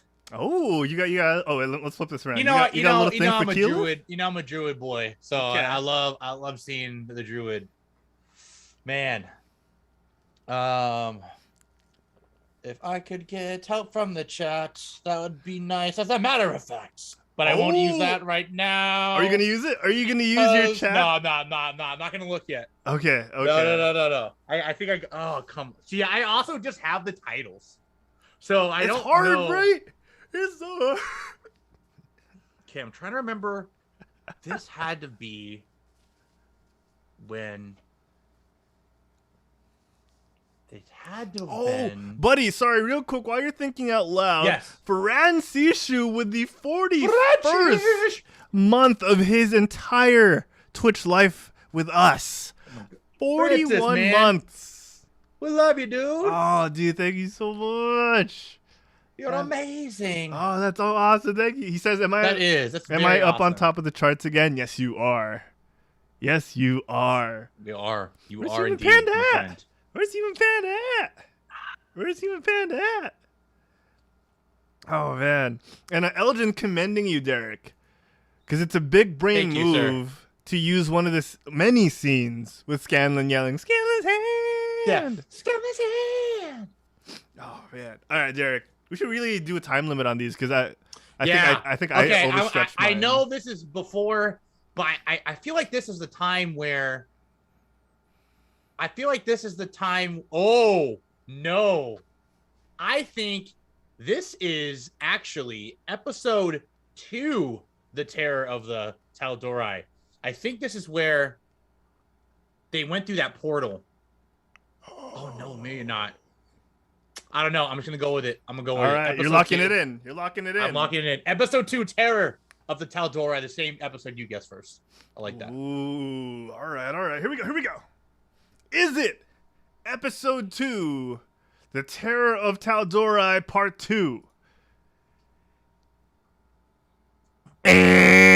Oh man! That's one guess down. Beaten You get again. 6 guesses, Derek. Beaten again. You get 6 guesses for this one out of 12. I think I'm liking your odds. You could just pray and spray like Scanlan normally does. I need to lighten up my hip thrust. That's right, That's what Derek. you do. But we do have one. We have another clip for you. We got another clip for you. Here's a little trivia for those of you listening at home. This episode was actually written by the sister of our favorite dungeon master, Derek. Anthony Birch's sister, Ashley Birch. Birch wrote it? Ashley Birch wrote this episode. So that is awesome. That might be a little die of inspiration for you. So Ashley, hey Ash, what you playing? Ashley wrote this episode. So Derek, I'm about to play the second clip. Yes. Are you ready? I am ready as I will be. Okay, here we go. Lengthen it. Can't you give us a little sunlight? Me? I don't know. You say lengthen it? Yeah, I did. Damn. So I was right. That was cute, but that didn't help me at all because it's just the same scene I'm thinking of, and it had to be beginning. It had to be something soon because and Pike's with them. That's what I'm saying. I feel like this can't be post when she comes back because she was glowing. There's no way they wouldn't have seen. I like your thought process here. Okay. Skirtso in the chat, Derek says his 1d12 was wrong again because he also got episode 2. Oh, we got 2, huh? So you're both wrong so far with your guesses, guys. I want to say this is the scene when they were going under that tunnel and trying to escape after being arrested, but I don't know what episode that was as well. I don't know, man. Derek, you gotta work hard, slay hard. All right, work hard, slay hard. Secret tunnel. I'm gonna say on the way to acid vats. Secret tunnel. Secret tunnel. Damn, man, this is tough. Do you want to burn your replay? No. Ooh. Because I knew it was Keyleth you were talking to. It's just I didn't know the scene, so I might have to replay it later. All right. You know what? I'm going to I love Elgin. Redacted. You know what? Because if I got this right, it had to be before Pike left, and it had to be after and when they're in the dark somewhere. So I'm gonna say this is before my episode, and it's episode 4 titled "Shadows at the Gates," because this also might be that time when they were fighting those thingies. Okay. Well, Elgin says in his guesses, I think it's the same episode where they get attacked at Redacted. I'm gonna say episode 4. All Shadows at the Gates. Is it episode 4? Shadows at the Gates. Natural 20, baby! You got it! Yes, sir! Good job, yes, man. Sir. It is exactly that scene as they try and get away from the royal guards, or the guards of the whole town, city. Yes. Going in that little tunnel underground. Yes. Yes. No. Yes. Escaping They the come out and the Tal'Dorei guard council. is standing right there. I remember right. that. That's right. So let's play the full clip for you, buddy. Let's play the guesses. full clip. We both got 2 for 5, kind of. Yeah. 2 for 6, I guess, for me. Yeah, but 2 for 6 for you. All right. I like it. Let's play I like it. it. Let's play the whole clip. All right. We gotta play it.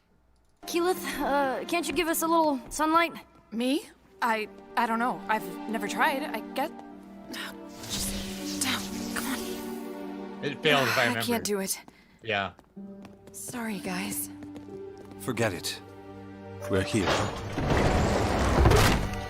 And they actually stop it there because the guards give it away at the end. Where yeah, they they do. Yeah. They're like, oh, he was just standing there. I remember that. Like, damn. Such a good episode. Man, I didn't get you. I was trying to lead you towards thinking it no, was because there the was acid vat episode. Oh, where they went through that tunnel with the girl with the one missing an arm. See, the thing is, I think the reason why that one stood out to me a lot was because I knew she was using the sunlight spell, and like I remember the first time seeing her use it, and it just reminded me. I knew they were in some tunnel, and I remembered in the first episode there was the second episode where they were locating the dragon. Yeah, that they were in a cave. So I was like, was it that part? And I was like, immediately thought, no. Then it's the guard part. So I'm like, okay, because she didn't use the sunlight spell that often.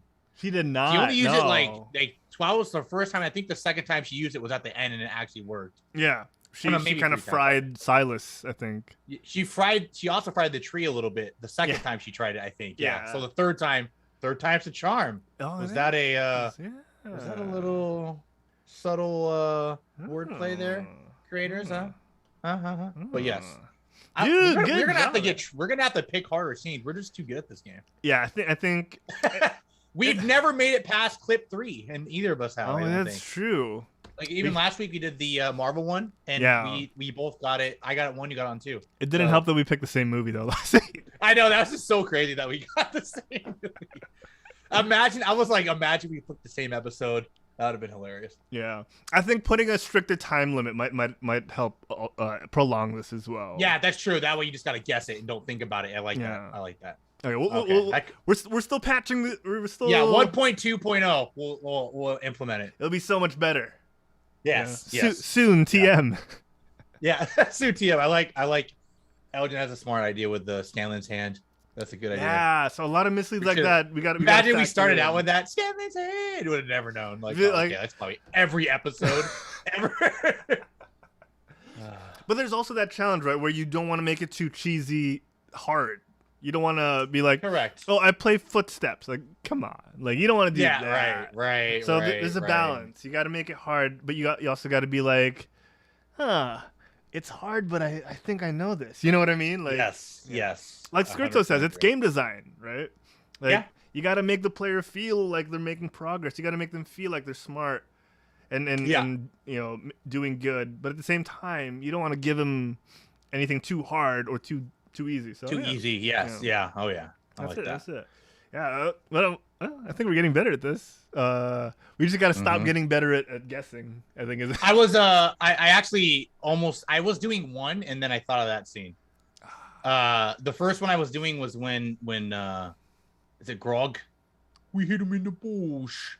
hit the guy in the balls, and it was like 2 point. He's like 2 for 7 or something like that. I don't But think I thought would have guessed that. Which one is Really? that? Which episode is that?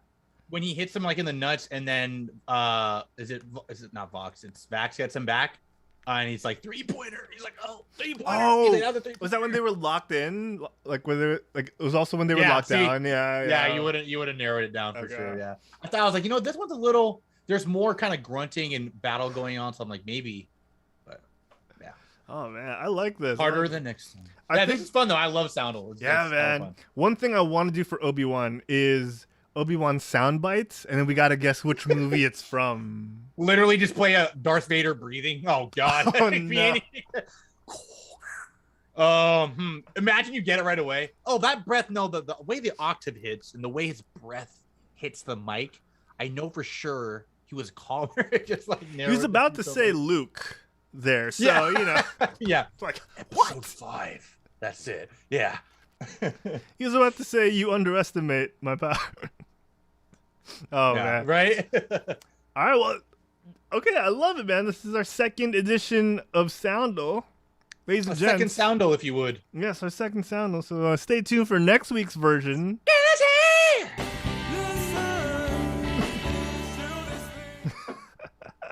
I love it. Oh man. Okay, Derek, we're already an hour into this. Yes. Will we? Okay, let's do this. We want to talk. Okay, the main point of doing Soundle with the clips from Legend of Vox Machina is because we want to talk about the Legend of Vox Machina, and it was such a good show. We do. Great show, man. I think that's So let's dive right into it. Let me play some bad music. No, let's roll with it. Let's roll with it. Critically. Okay, Derek. I want to talk about the Legend of Vox Machina, the show itself. All right, enough about these sound clips. All right, I want to talk about the show itself because man, is it good. I think one of the things that stood out for me with this whole show was they really capture the whole D&D thing. Yeah, they really nail the aesthetic. So if you watch the show and you've played D&D before, you start to pick up stuff like, oh, that's an orb of what's it called, or that's Gary Gygax's shoe and all that stuff. So yeah, right. The bag too. The bag of anything. The bag of holding. The bag of holding. Yeah. Yeah. The races too. Everything, man. You get to see the orcs. You see half orcs, half elves, half giants. There is, before we get into the beauty and amazingness of this show. Good cut, by the way. There was one thing that I was very sad about, and this is my only complaint about the whole show, is that we never got to see the bear fight at all.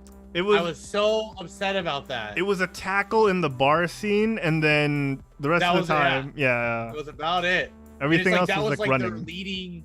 Their leading piece that they had that made them get accepted by the king was, they have a bear, so. And it didn't happen. We didn't get to see it. I was like, man, I wanted to see the bear fight because I'm assuming Vex is a hunter. Vex is a ranger. Ranger, excuse me. Ranger, excuse me. And Trinket is her ranger companion. Yeah, right. And I was like, dang, I want to see that. So cool, but we didn't get to see it a lot. So one thing they talked about actually in their Q&A session. So they had like a watch with us set of streams every time they drop an episode. Oh, that's cool. And one of the things they talked about with one of the animators and one of the artists was, it's a pain to do an animal, especially a bear. Oh, is it? Which is essentially just like a bigger dog. So they really struggled with animating it, and because you have the fur and everything, the way the muscles, the skeletal structure moves along with the muscles and everything. So that's why they reduced the scenes with Trinket, and that's why you kind of see Trinket like kind of more upright instead of like with those curved bear. And it makes sense because there were very few scenes where you see Keyleth actually transform into an animal as well. Yeah, not as much as I would have liked to see, but it was enough to be satisfying. You're a furry. We get it. Yeah, it was cool to see her. She did a bird. She was a tiger most of the time, which is cool. Yeah, but yeah, would have been nice to see the other member of Vox, pay his work and respect and do cool things. But no, guess not. Well, it's all in all though. I think it was such a good. Oh yeah. Yeah. Like I said, that was the only. Everything else was so. Dude, it was just. Because we know, like, we play the game, we know what they're doing, and it's like, it's kind of nice to, especially in my case, I was trying to explain to the wifey, like, she's never played D&D. Oh. And I was like, honestly, there's always that guy in the group that's the bard. There's always that one guy, of course. That's just, and honestly, it's funny, and this is how it's really played. Like, you can just do whatever you want. Yeah. And just have fun. No, it's true. Like, it's true, yeah. Right? And we get that as viewers who, you and I, and countless others who've seen this, viewers who've played D&D before, you might actually quickly pick up which elements in the show are the elements they sprinkle from D&D, right? So lock picking, taking forever because you keep rolling and failing, and the lock picks, the tools break, or critical fails in general where someone gets hit in the nuts, or natural 20s.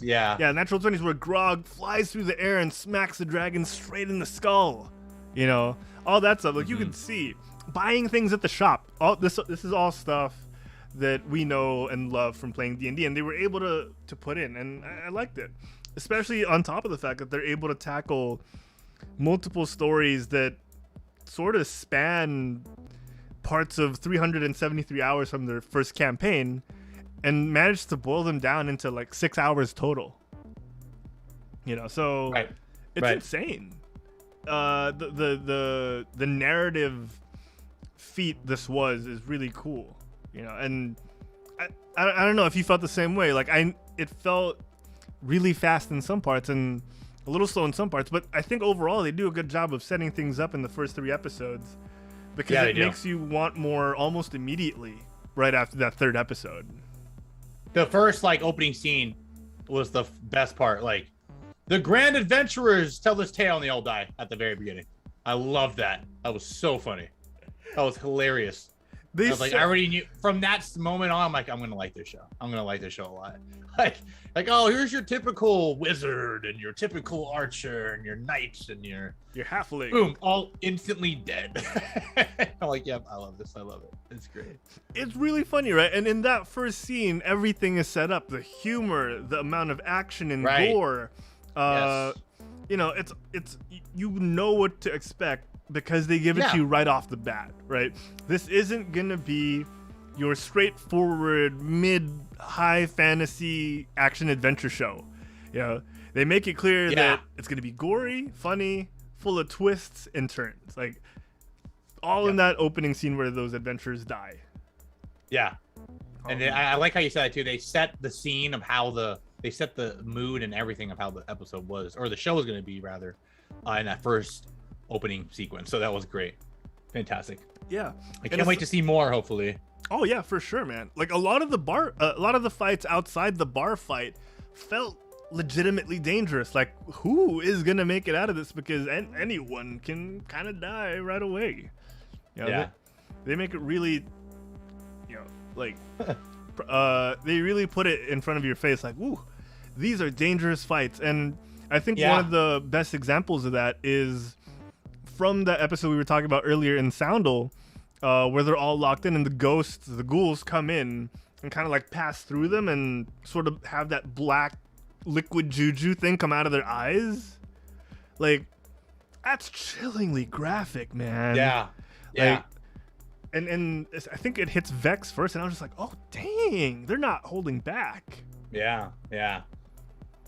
and it's just the cool thing about this too is it made me more I don't want to say this incorrectly. This made me more interested in Critical Role. I've never watched a full campaign, and I actually thought this show was just a show in tribute to them, and they were kind of just voicing it. I didn't actually realize this was actually their real campaign. Knowing that, it made it so much better, and it made me kind of want to, I kind of want to see where it continues to go, so you can kind of get it's almost like an anime to manga, right? You can listen and see where the rest of the campaign goes and see how the rest of the story is, but at the same time, I just kind of want to enjoy the ride. It's awesome. It's great to see. It's funny too to think that these 12 episodes were probably a good maybe a year or more of campaigning in real life, right? Like that one episode probably took forever, like real time. Yeah, right. You know what I mean? Because like the whole first campaign, I think I mentioned earlier, is 373 hours in total. That's wild. Okay, let me bring out the calculator, but while I give a shout out to our buddy. Still nothing in the chat. Hey, Sean, what's going on, man? Sean, let's break it down. You said 370? 373 hours, 24 hours in a day. That's 15 days straight, Derek. If you don't sleep. Yeah, dude. Even if they just played 5 hours, that's 74 days. That's a lot. That's a lot. That's like a little over 3 months. No, a little over 2 months. And they do this once a week. Right. Oh yeah. See, so definitely about a year more. Yeah. Way more. That's crazy, man. That's crazy. But it's so nice to see it animated. You know, nice to see everything, and they properly were, paying homage to D&D. And just to be clear too, they use D&D, right? It's not like Pathfinder. Yeah, but okay. Matthew Mercer, I'm sure, does his own finagling. Mixes it up, yeah. Gunslinger is homebrew by Matt Mercer, if I'm not mistaken. Yes. Ooh, I did not know. Yeah, because I see, like I mentioned too, I'm not familiar with the show Critical Role, but I knew Gunslinger was not an original class in D&D because there's not really guns in the world, aside from like muskets and stuff, probably like a hunter maybe, but.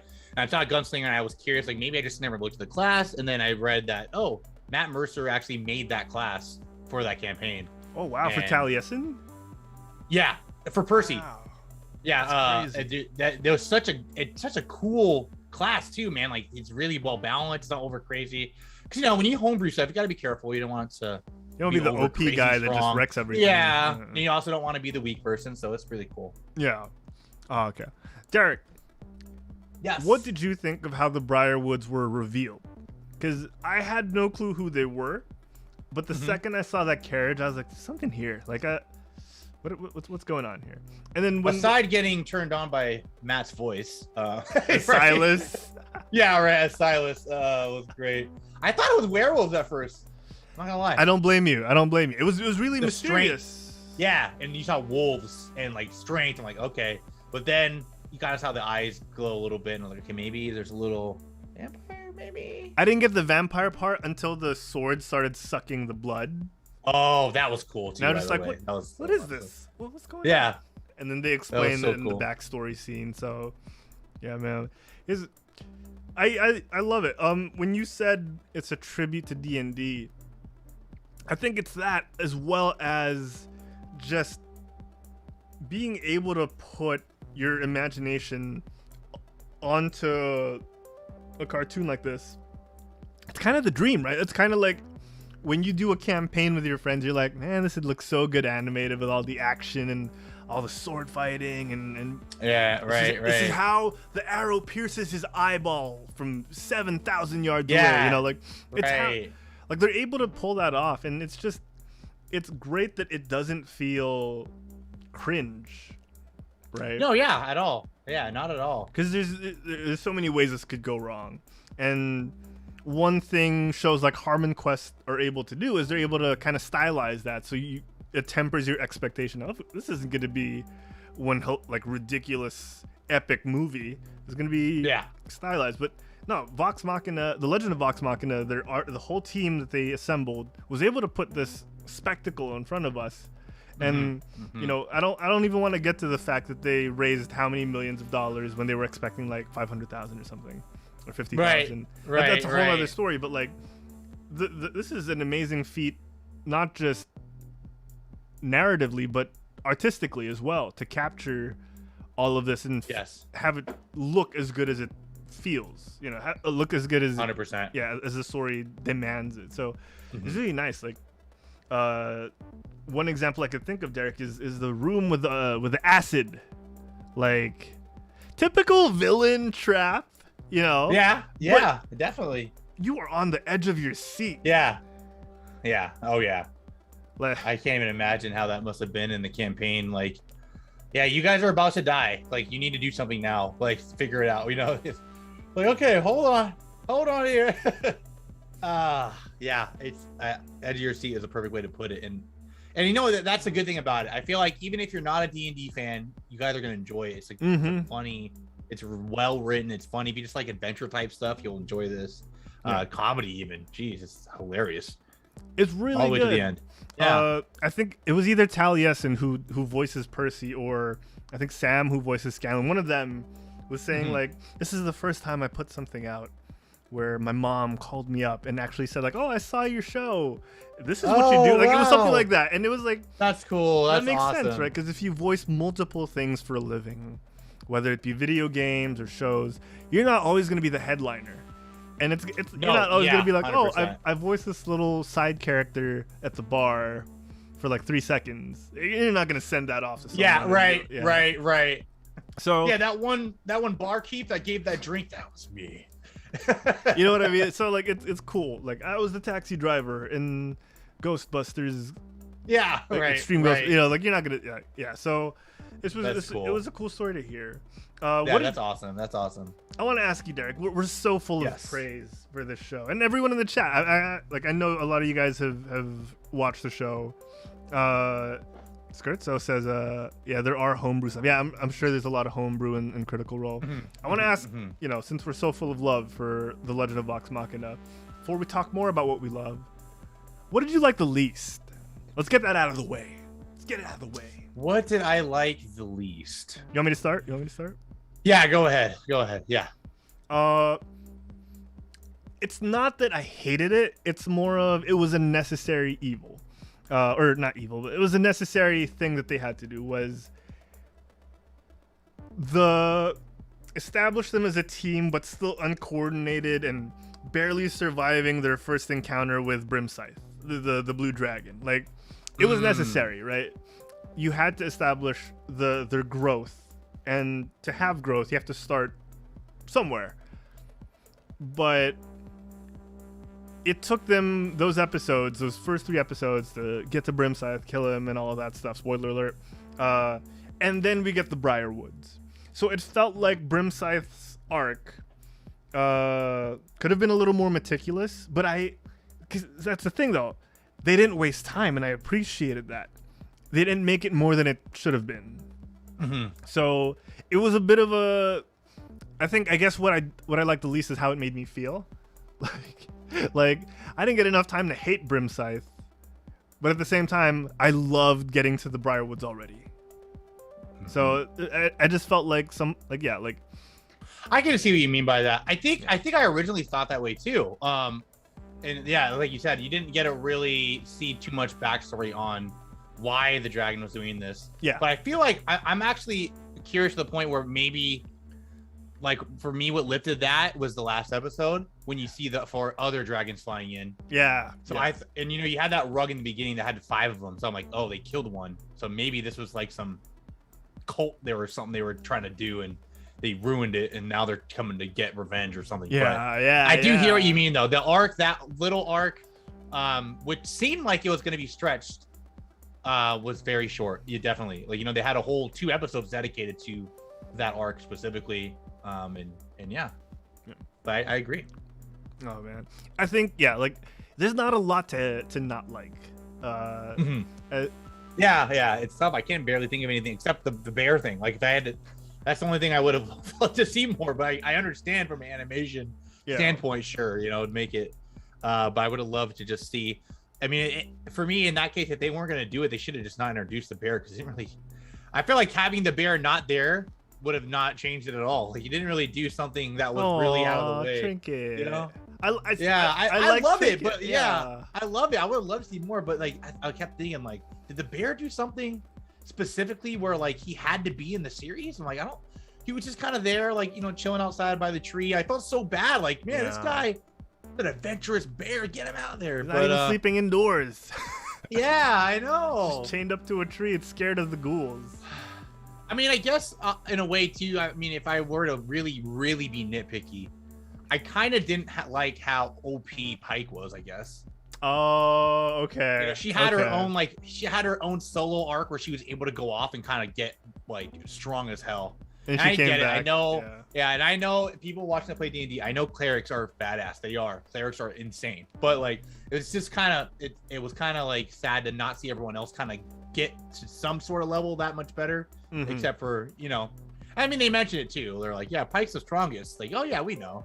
Like, Keyleth you know, is why- also ridiculously yeah, strong. why not? Yeah, why not have everybody else like? Yeah, so Keyleth and Pike had their kind of moments where they transcended what they were from the beginning, but I feel like not everybody got that. You know, I would have loved to see everybody have like a So that's why I was very being very nitpicky if I had to choose, because you know that could change. Yeah. So Yeah, for over sure it time, will. but yeah. I have no doubt. Yeah, for sure, man. I'm just excited to see what more they're gonna do. It's so cool. It's such a good show. It's really good. Right? Okay, what's something that stood out to you? What's one thing that you really like that you were like, oh, you don't get this too often? You know what? Aside from just what I just said, like how fast it was, but also enjoyable. Like everything was so fast paced. Like the fighting, the story, but at the same time, you were getting so much like knowledge in the lore, like of what was going on. I love that, and not a lot of things do that. Usually, like that breakout scene would have been like 5 episodes, like getting everybody out. But they were they did it. They wrote it. Yeah, they wrote it so well to where, okay, this is happening. The action was good. It wasn't prolonged. Something wasn't dragging too long. The action wasn't too ridiculous. It was all. That's something that stood out to me. Oh, I agree. For me, it was the ability to do a shopkeeper scene with Gilmore. Yes. I was just like, that's awesome. how is this so clever? Like how I like it because there's That's classic too, man. Yeah, classic. Right? Always got to have a store part in the campaign. And there's so much stuff, like there's so many wares in his store that you like they don't even touch, and you're just like, wait, what's that? Oh, that's so cool. He has that in his store. How did he get that? Like, you can spend a lot of time just looking at what's in his store. So that for me, that's what stood out, is the ability to do that. Their ability to add like all these nice set pieces and things that we know from playing D&D. And right, correct. You know, they squeezed all that in, and yeah, it was enjoyable. Derek. Yeah. I wanna sort of cap our review of The Legend of Vox Machina a little bit. So I want to give a little. I want to give a set of. Oh, look at Gilmore here. I want to give a set of awards. A set of quit stalling awards and honorable mentions for the first season of The Legend of Vox Machina. All right. Okay. So I'm gonna give you some categories, and then you hit me with yours, and I can give you some. I'll give you mine as well. Okay. Right? Okay. Chat, you guys are welcome to play along as well. Oh, BMO says I like the hidden Matt Mercer Easter eggs. I forgot about that. There's a Matt Mercer in every episode. Oh, really? I didn't notice that. I'm gonna have to pay more attention. Yeah, some voices sounded. Matt Mercer, you know his range of characters well, so sometimes you can catch it. I didn't know it was every episode though. That's crazy. And it's not just his voice. So the first episode was the guy Scanlan Pedon. That was a Matt Mercer. Oh, that's the cool. guy who checked in their coats. There was a zombie Matt Mercer. Wow. There's one Matt Mercer in every episode. So you gotta have the DM in there. You gotta. It's really awesome. Thank you for pointing that out. That's actually very awesome, because the DM is the one doing the voices in real life of the NPCs, and he literally was the NPCs in the show. That's so cool. Oh man, the fact that they were able to get all those guest stars that we were talking about in the pre-show, like you got Tony Hale, who was the brother in Arrested Development with a hook hand. You get Stephanie Beatrice from Brooklyn Nine-Nine. Yes. You got Dominic Moynihan voicing the dwarf, best friend of Percy.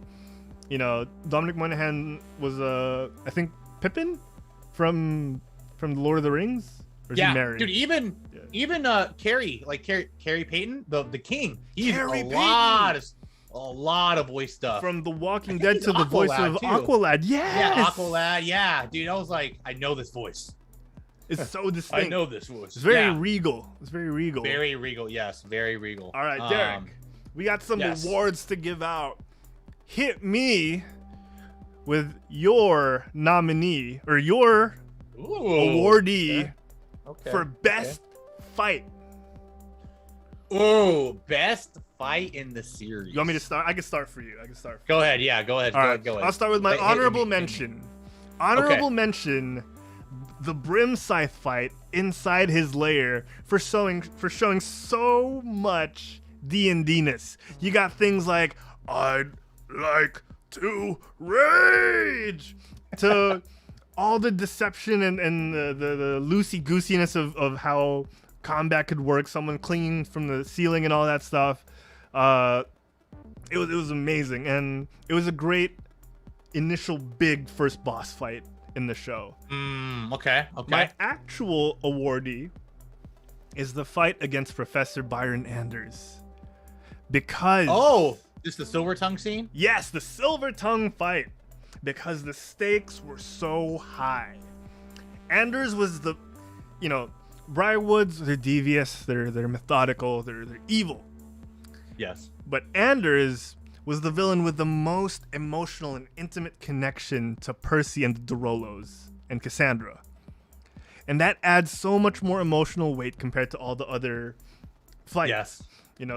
Someone of consequence actually died in that fight. Cassandra, if it wasn't for Keyleth, spitting on her hand with dirt and all those earth and slathering it on her neck. They had no way of knowing Cassandra would survive that.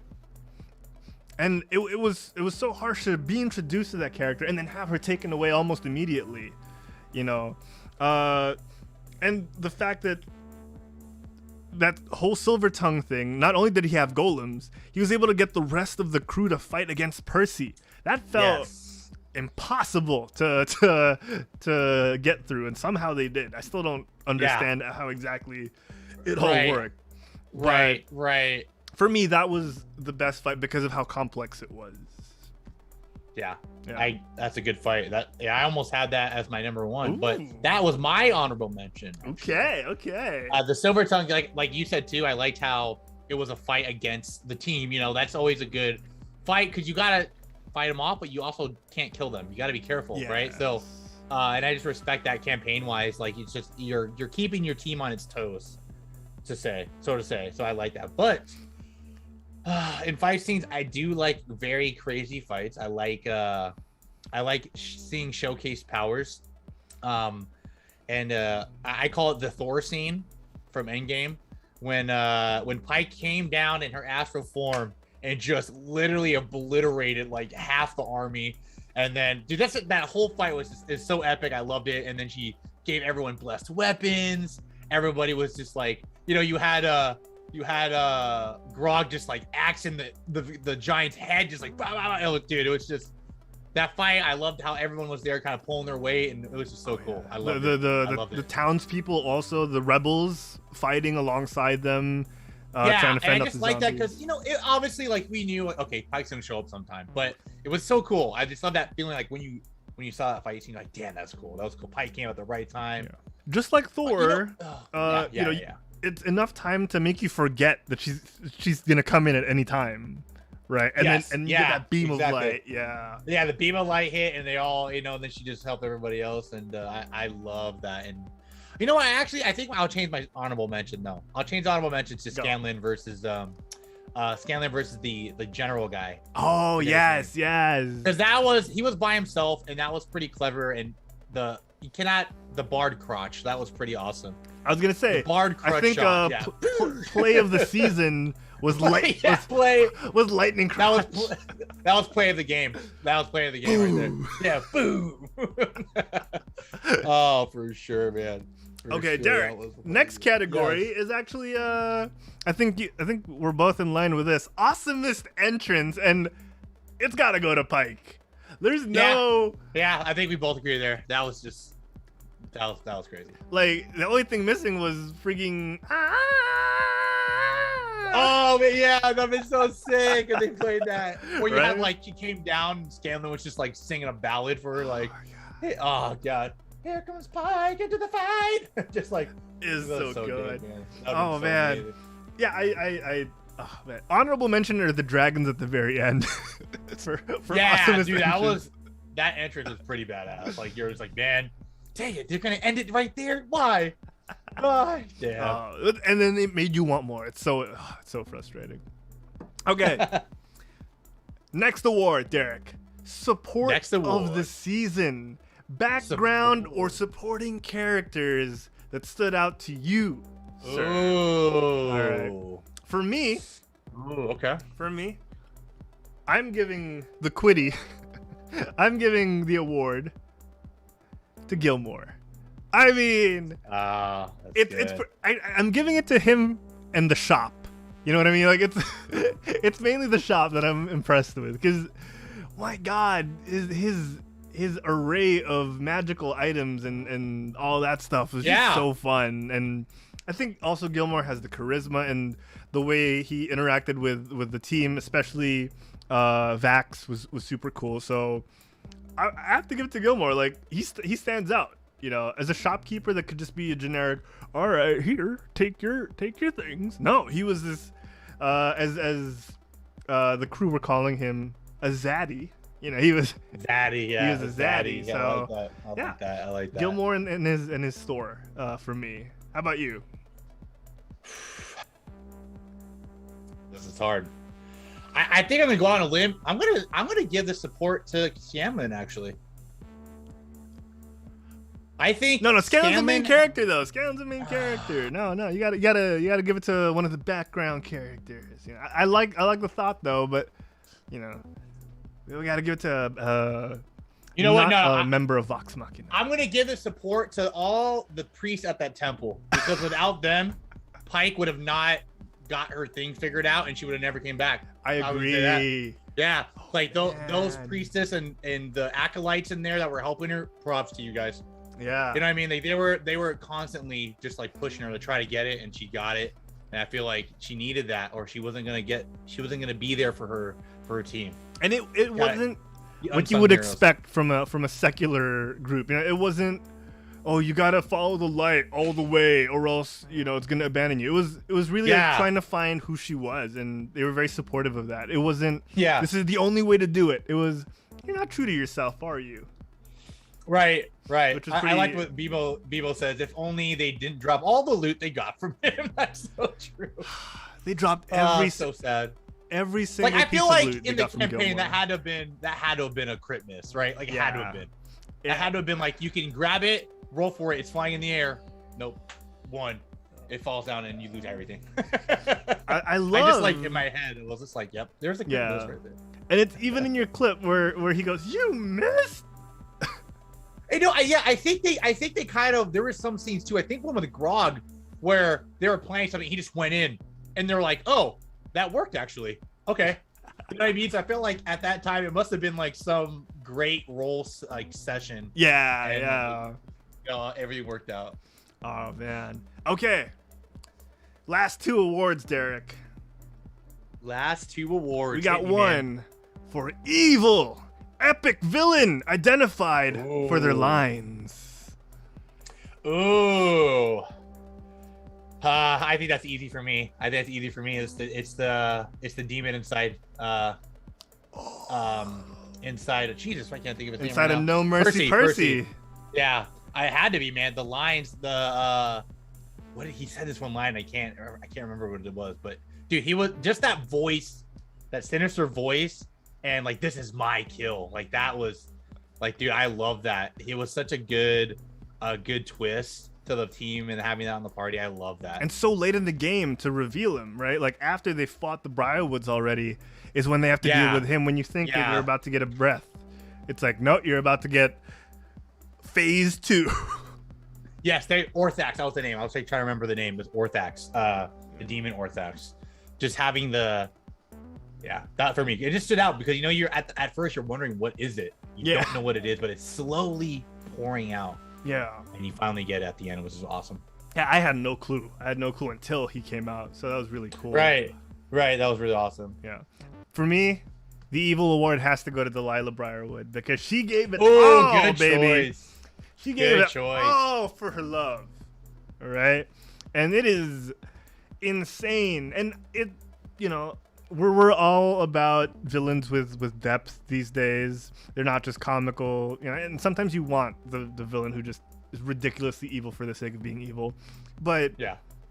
man, the lines that Delilah dropped on top of her motivation of, damn, I just want to survive and live with Silas. Like, you relate to that. Like, Yeah. you know, if my partner was Roger cool with Bluthang. it, yeah, I would do everything I could to keep us alive.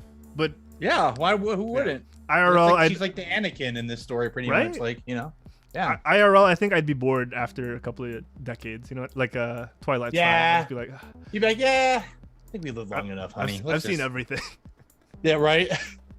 But yeah, I think for me it's got to be Delilah. But I love your choice of Orthox though. I think if I didn't pick Delilah already, I think I would have just agreed with you. I would have locked that into super sneaky villain.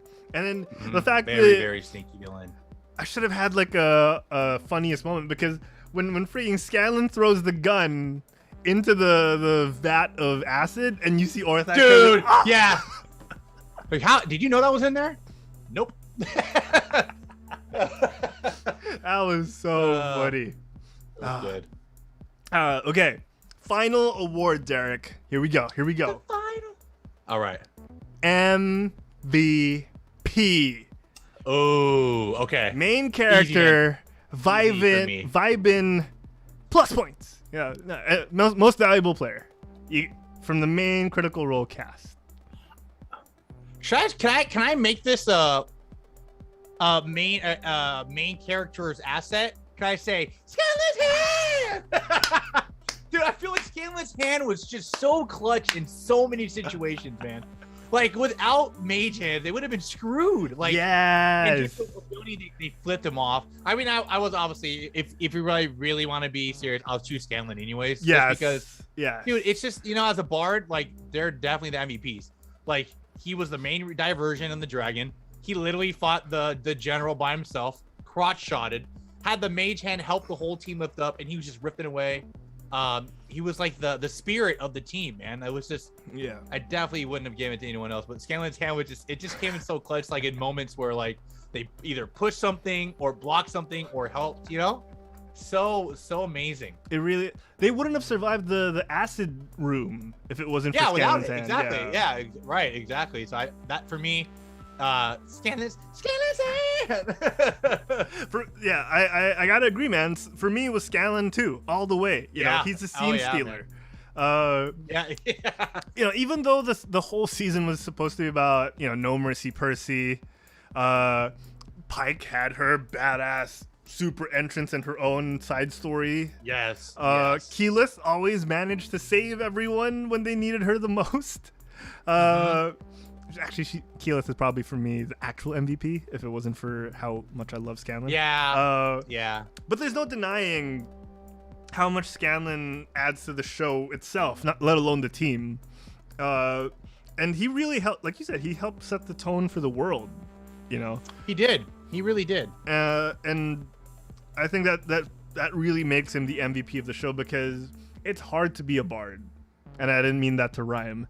Like, you could so easily just be a background character, just, you know, oh yeah, I buff them, you know. But Yeah. this dude steals every scene. He goes on minutes-long songs to distract people. You know, he sings a ballad that has to be the primary target for the main villain. You know, Delilah had to silence him because she knew that he's, you know, he, like you said, he's the crux. He buffs everyone. He makes everyone better. So I think Scanlan definitely is the MVP of this season. Agreed. Yeah, can't wait to see who steals this season next time. You know, like, Yeah. Same. Grog had amazing moments for me, I think. He did. He really did. Oh, I want to see more Barbarian. I know. I feel like we only saw Rage on that dragon scene. He did I it didn't at see- least one, like he called it out at least one more time, and I'm pretty sure like every other time was just implied. But I want to see it more. I see. I want to see. Yeah, I want to see like exactly. the Power Rangers transformation where they do it every fight.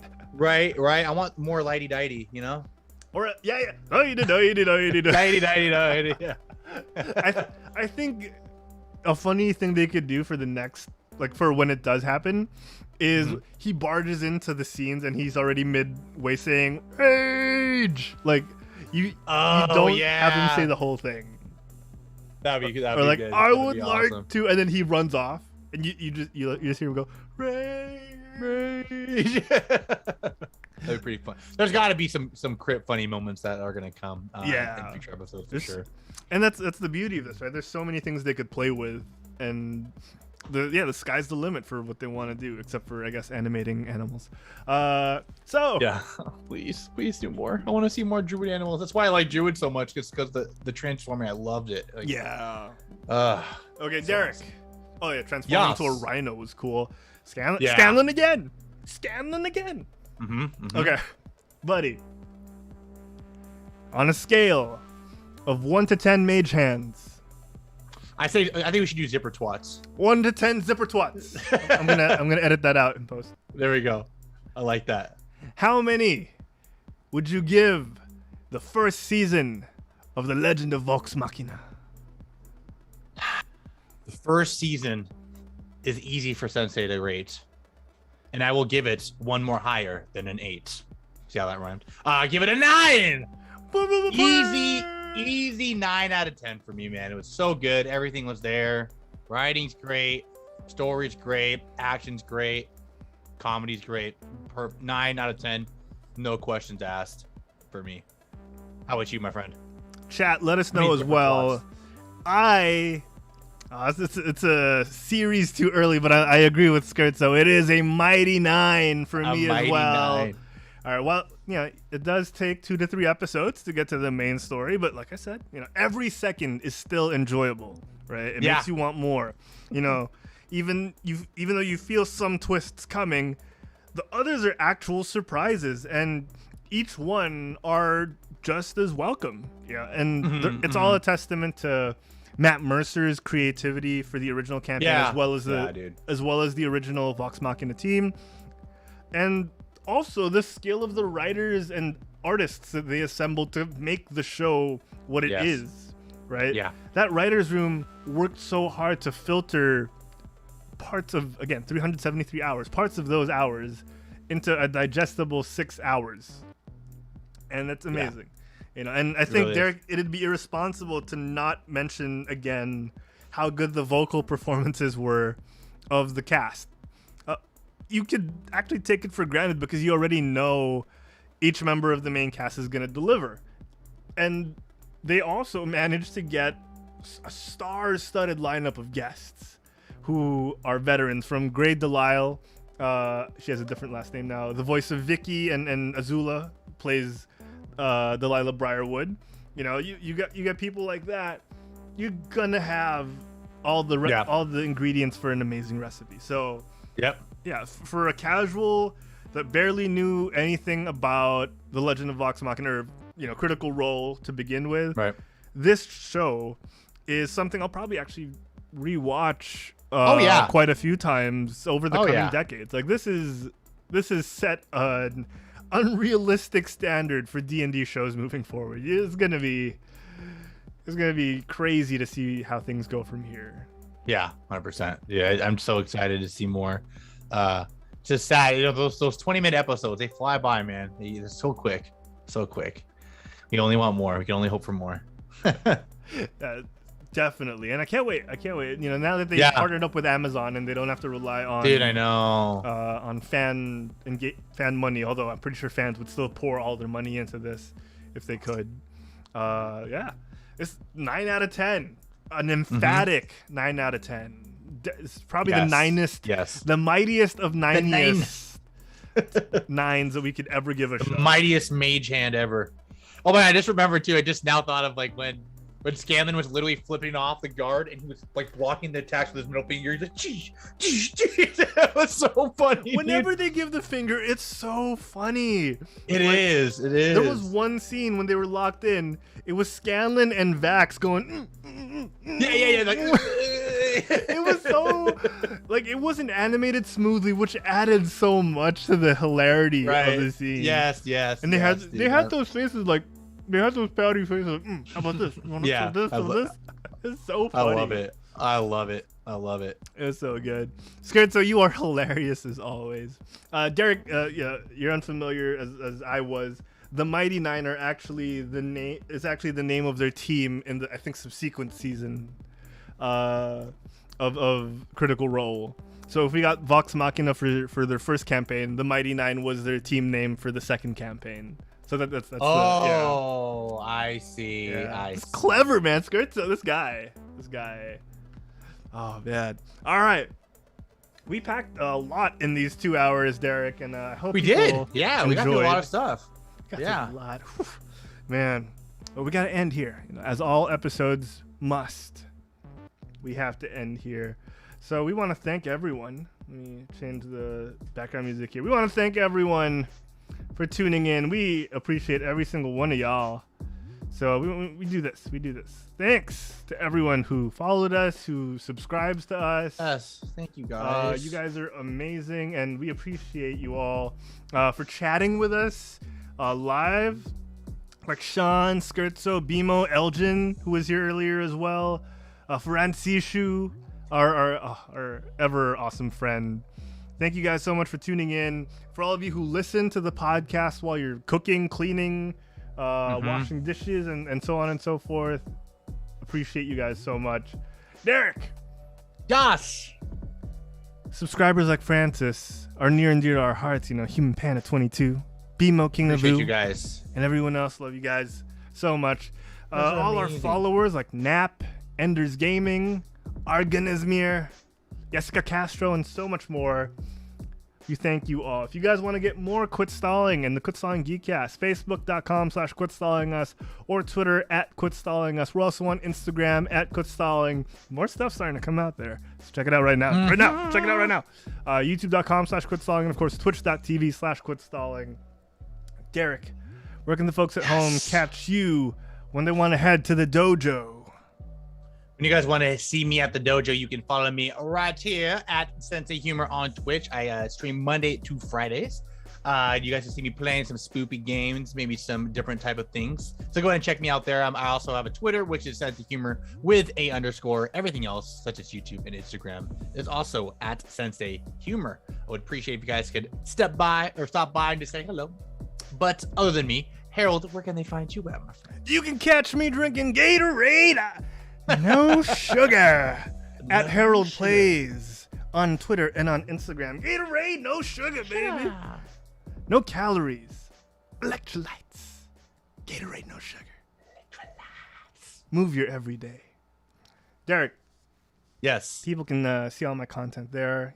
Mainly here on Quit Stalling, as I look to these coming weeks with amazing content that you and I are whipping up for them. We've said that for weeks and months, and finally we're putting stuff out. Oh, we're finding time to squeeze stuff out. Yes. So we definitely are. And it's hard not to say that shows like Critical Role and Dungeons and Daddies are inspiring to us, because they are. Oh yeah. They really are, and they make you want to do more. So we're trying. We have so much stuff that just needs to be edited. So much stuff that is actually really good that we just haven't had the time to put out. So we're excited to find that time to do. And you and I are gonna dance a little bit real soon. Oh, Derek. We're moving our arms on here, guys. I realize the audio listeners are just like, why what do they get quiet?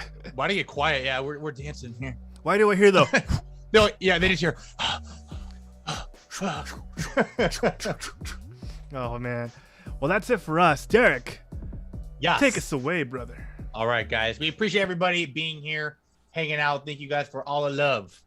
And remember, if the podcast you're looking for is your calling, get off your butts and just quit stalling. We'll see you guys next week. Bye, everybody.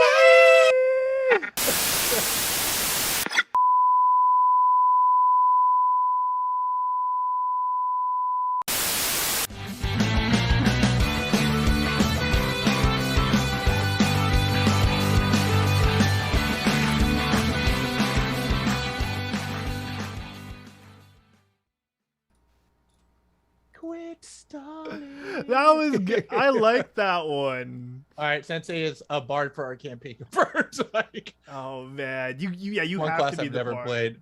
Yeah, there's. Oh my god. Oh, I don't get why That's chat is okay in this one and then messed up here. oh yeah, that's kind of Yes, weird. it's Huh. so weird. Yeah, it just like moved up. I don't get it. Hmm. I don't get it. We'll fix it. Only thing I can think of is maybe did you change like the output one time, like what it was like the size? Like maybe? last week, it just went swing swang. You know. It just, Yeah, I had to change because I got like I have a new monitor, right? So I thought maybe I can just stream in 2560, but I was wrong. Everyone's like, why do you have like 1440 as one year? I was like, what? I'm like, oh my god, I'm going back to 1920. That's not. Yeah. No wonder why my computer's like being like working a lot more than normal. Yeah. And like a lot of people's devices Yeah. are 1080p anyway, so like. Right. Oh It's man. way better. Oh, that was fun. We Good show. We got a lot covered, man. Soundle 1.0.2 guys, watch out. Yes, for it. 1.0.2. Yes. It's gonna be good. It's gonna be better. We're getting there though. We're getting there. Mm-hmm. Oh, you know what we could talk about? I heard I haven't watched it, but I heard the Ryan Reynolds movie was pretty good. Which one? Adam's Project on Oh, Netflix. the Netflix one. Yeah, I think it just came out yesterday. Okay, Sam linked us to But- the trailer, right? So we Yes, check it out. yes. So it's I think my dad kind of gave me a brief introduction of how it's like Ryan Reynolds going back to visit himself as a kid. Okay, yeah, So, I got He that. said it was really good though. He said it was really good. So that was very cool to hear. I'd be down. Right? I still gotta watch Same. the Batsman though. Have you seen Dude, the I Batsman? know. I have not watched Edward Pattinson yet. I think Funny this how you week is say my week. I think this week is my That's week. type of movie. Yeah, I'm probably gonna watch it this week as well. Okay. We got some free movie tickets. I just gotta redeem them and do all the. Oh, how'd you get it for free? I forgot during Christmas we had a white elephant, and one of the gifts was like 2 free AMC movie tickets with like $20 concession stand voucher too. So it's like, whoa, free That's popcorn, cool. right? That's great. Oh, dude, that's perfect.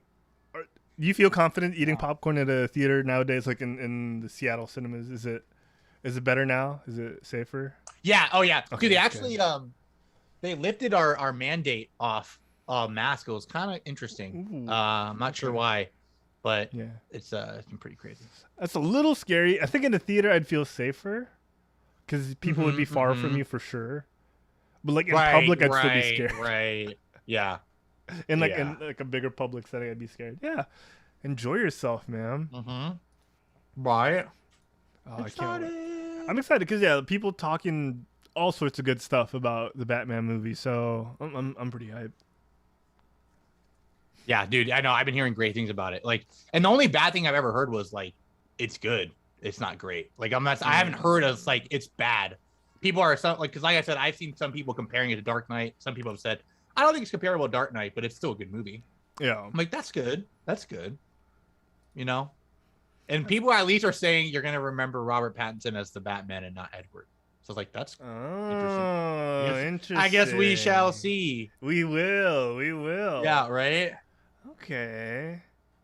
Okay, I dig it. Oh man, Derek. One thing I Yes. still want to do is play a game with you, and I think Overwatch will be the game. But we need to figure something out, something more stable that you and I can play. You know? Yes, dude. I mean, obviously, if we want to, I think we should test if they do the beta test together, that'd be fun. Yeah, for sure. Yeah, we definitely got to play together, man. I'm excited. Super excited for the Should we- Overwatch. Would you Would you want to do the max raid battle thing, or do you want to like? Oh, that's right. That's on Sword? Yes, or I mean, like, I'm down to try it. We could wait till like Scarlet and was it Purple? Scarlet and Violet.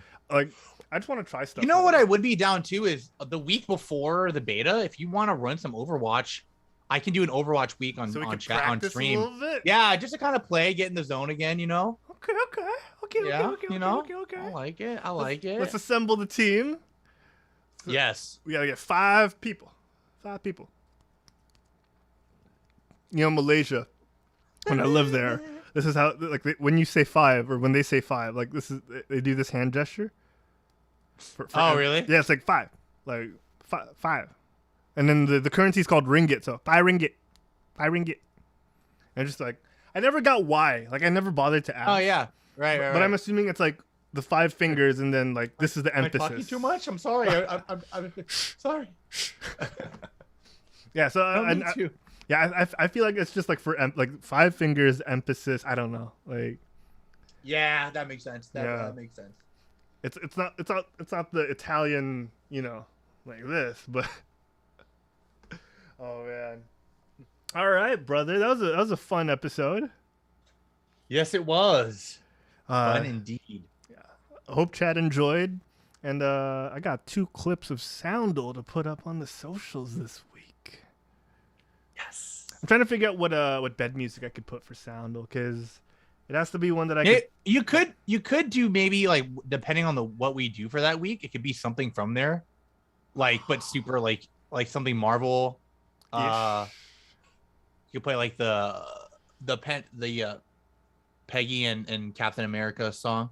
Mm. I don't know. So then you could do Vox. Yeah, just like a rift. I don't know, something like that. Oh man, yeah, it was fun chilling with you too, Skirt. So hope you had hope you had fun, and yeah, good luck in your new job, man. Let's chat and let's make stuff together. Oh, hell yeah, Skirt. So one thing me and Sensei were talking about for the new intro is throwing up an Umbreon next to him, AR style. If I saw a tutorial on YouTube, but if you have any experience of doing that, I'd love to get your thoughts. Cause I'd love to do that. Yeah, we're figuring out fun stuff here, guys. Oh, yes, my word. Sensei. We're gonna end the stream. Yes, horror. All right. Catch you guys later. Bye bye. Namaste. Love you guys.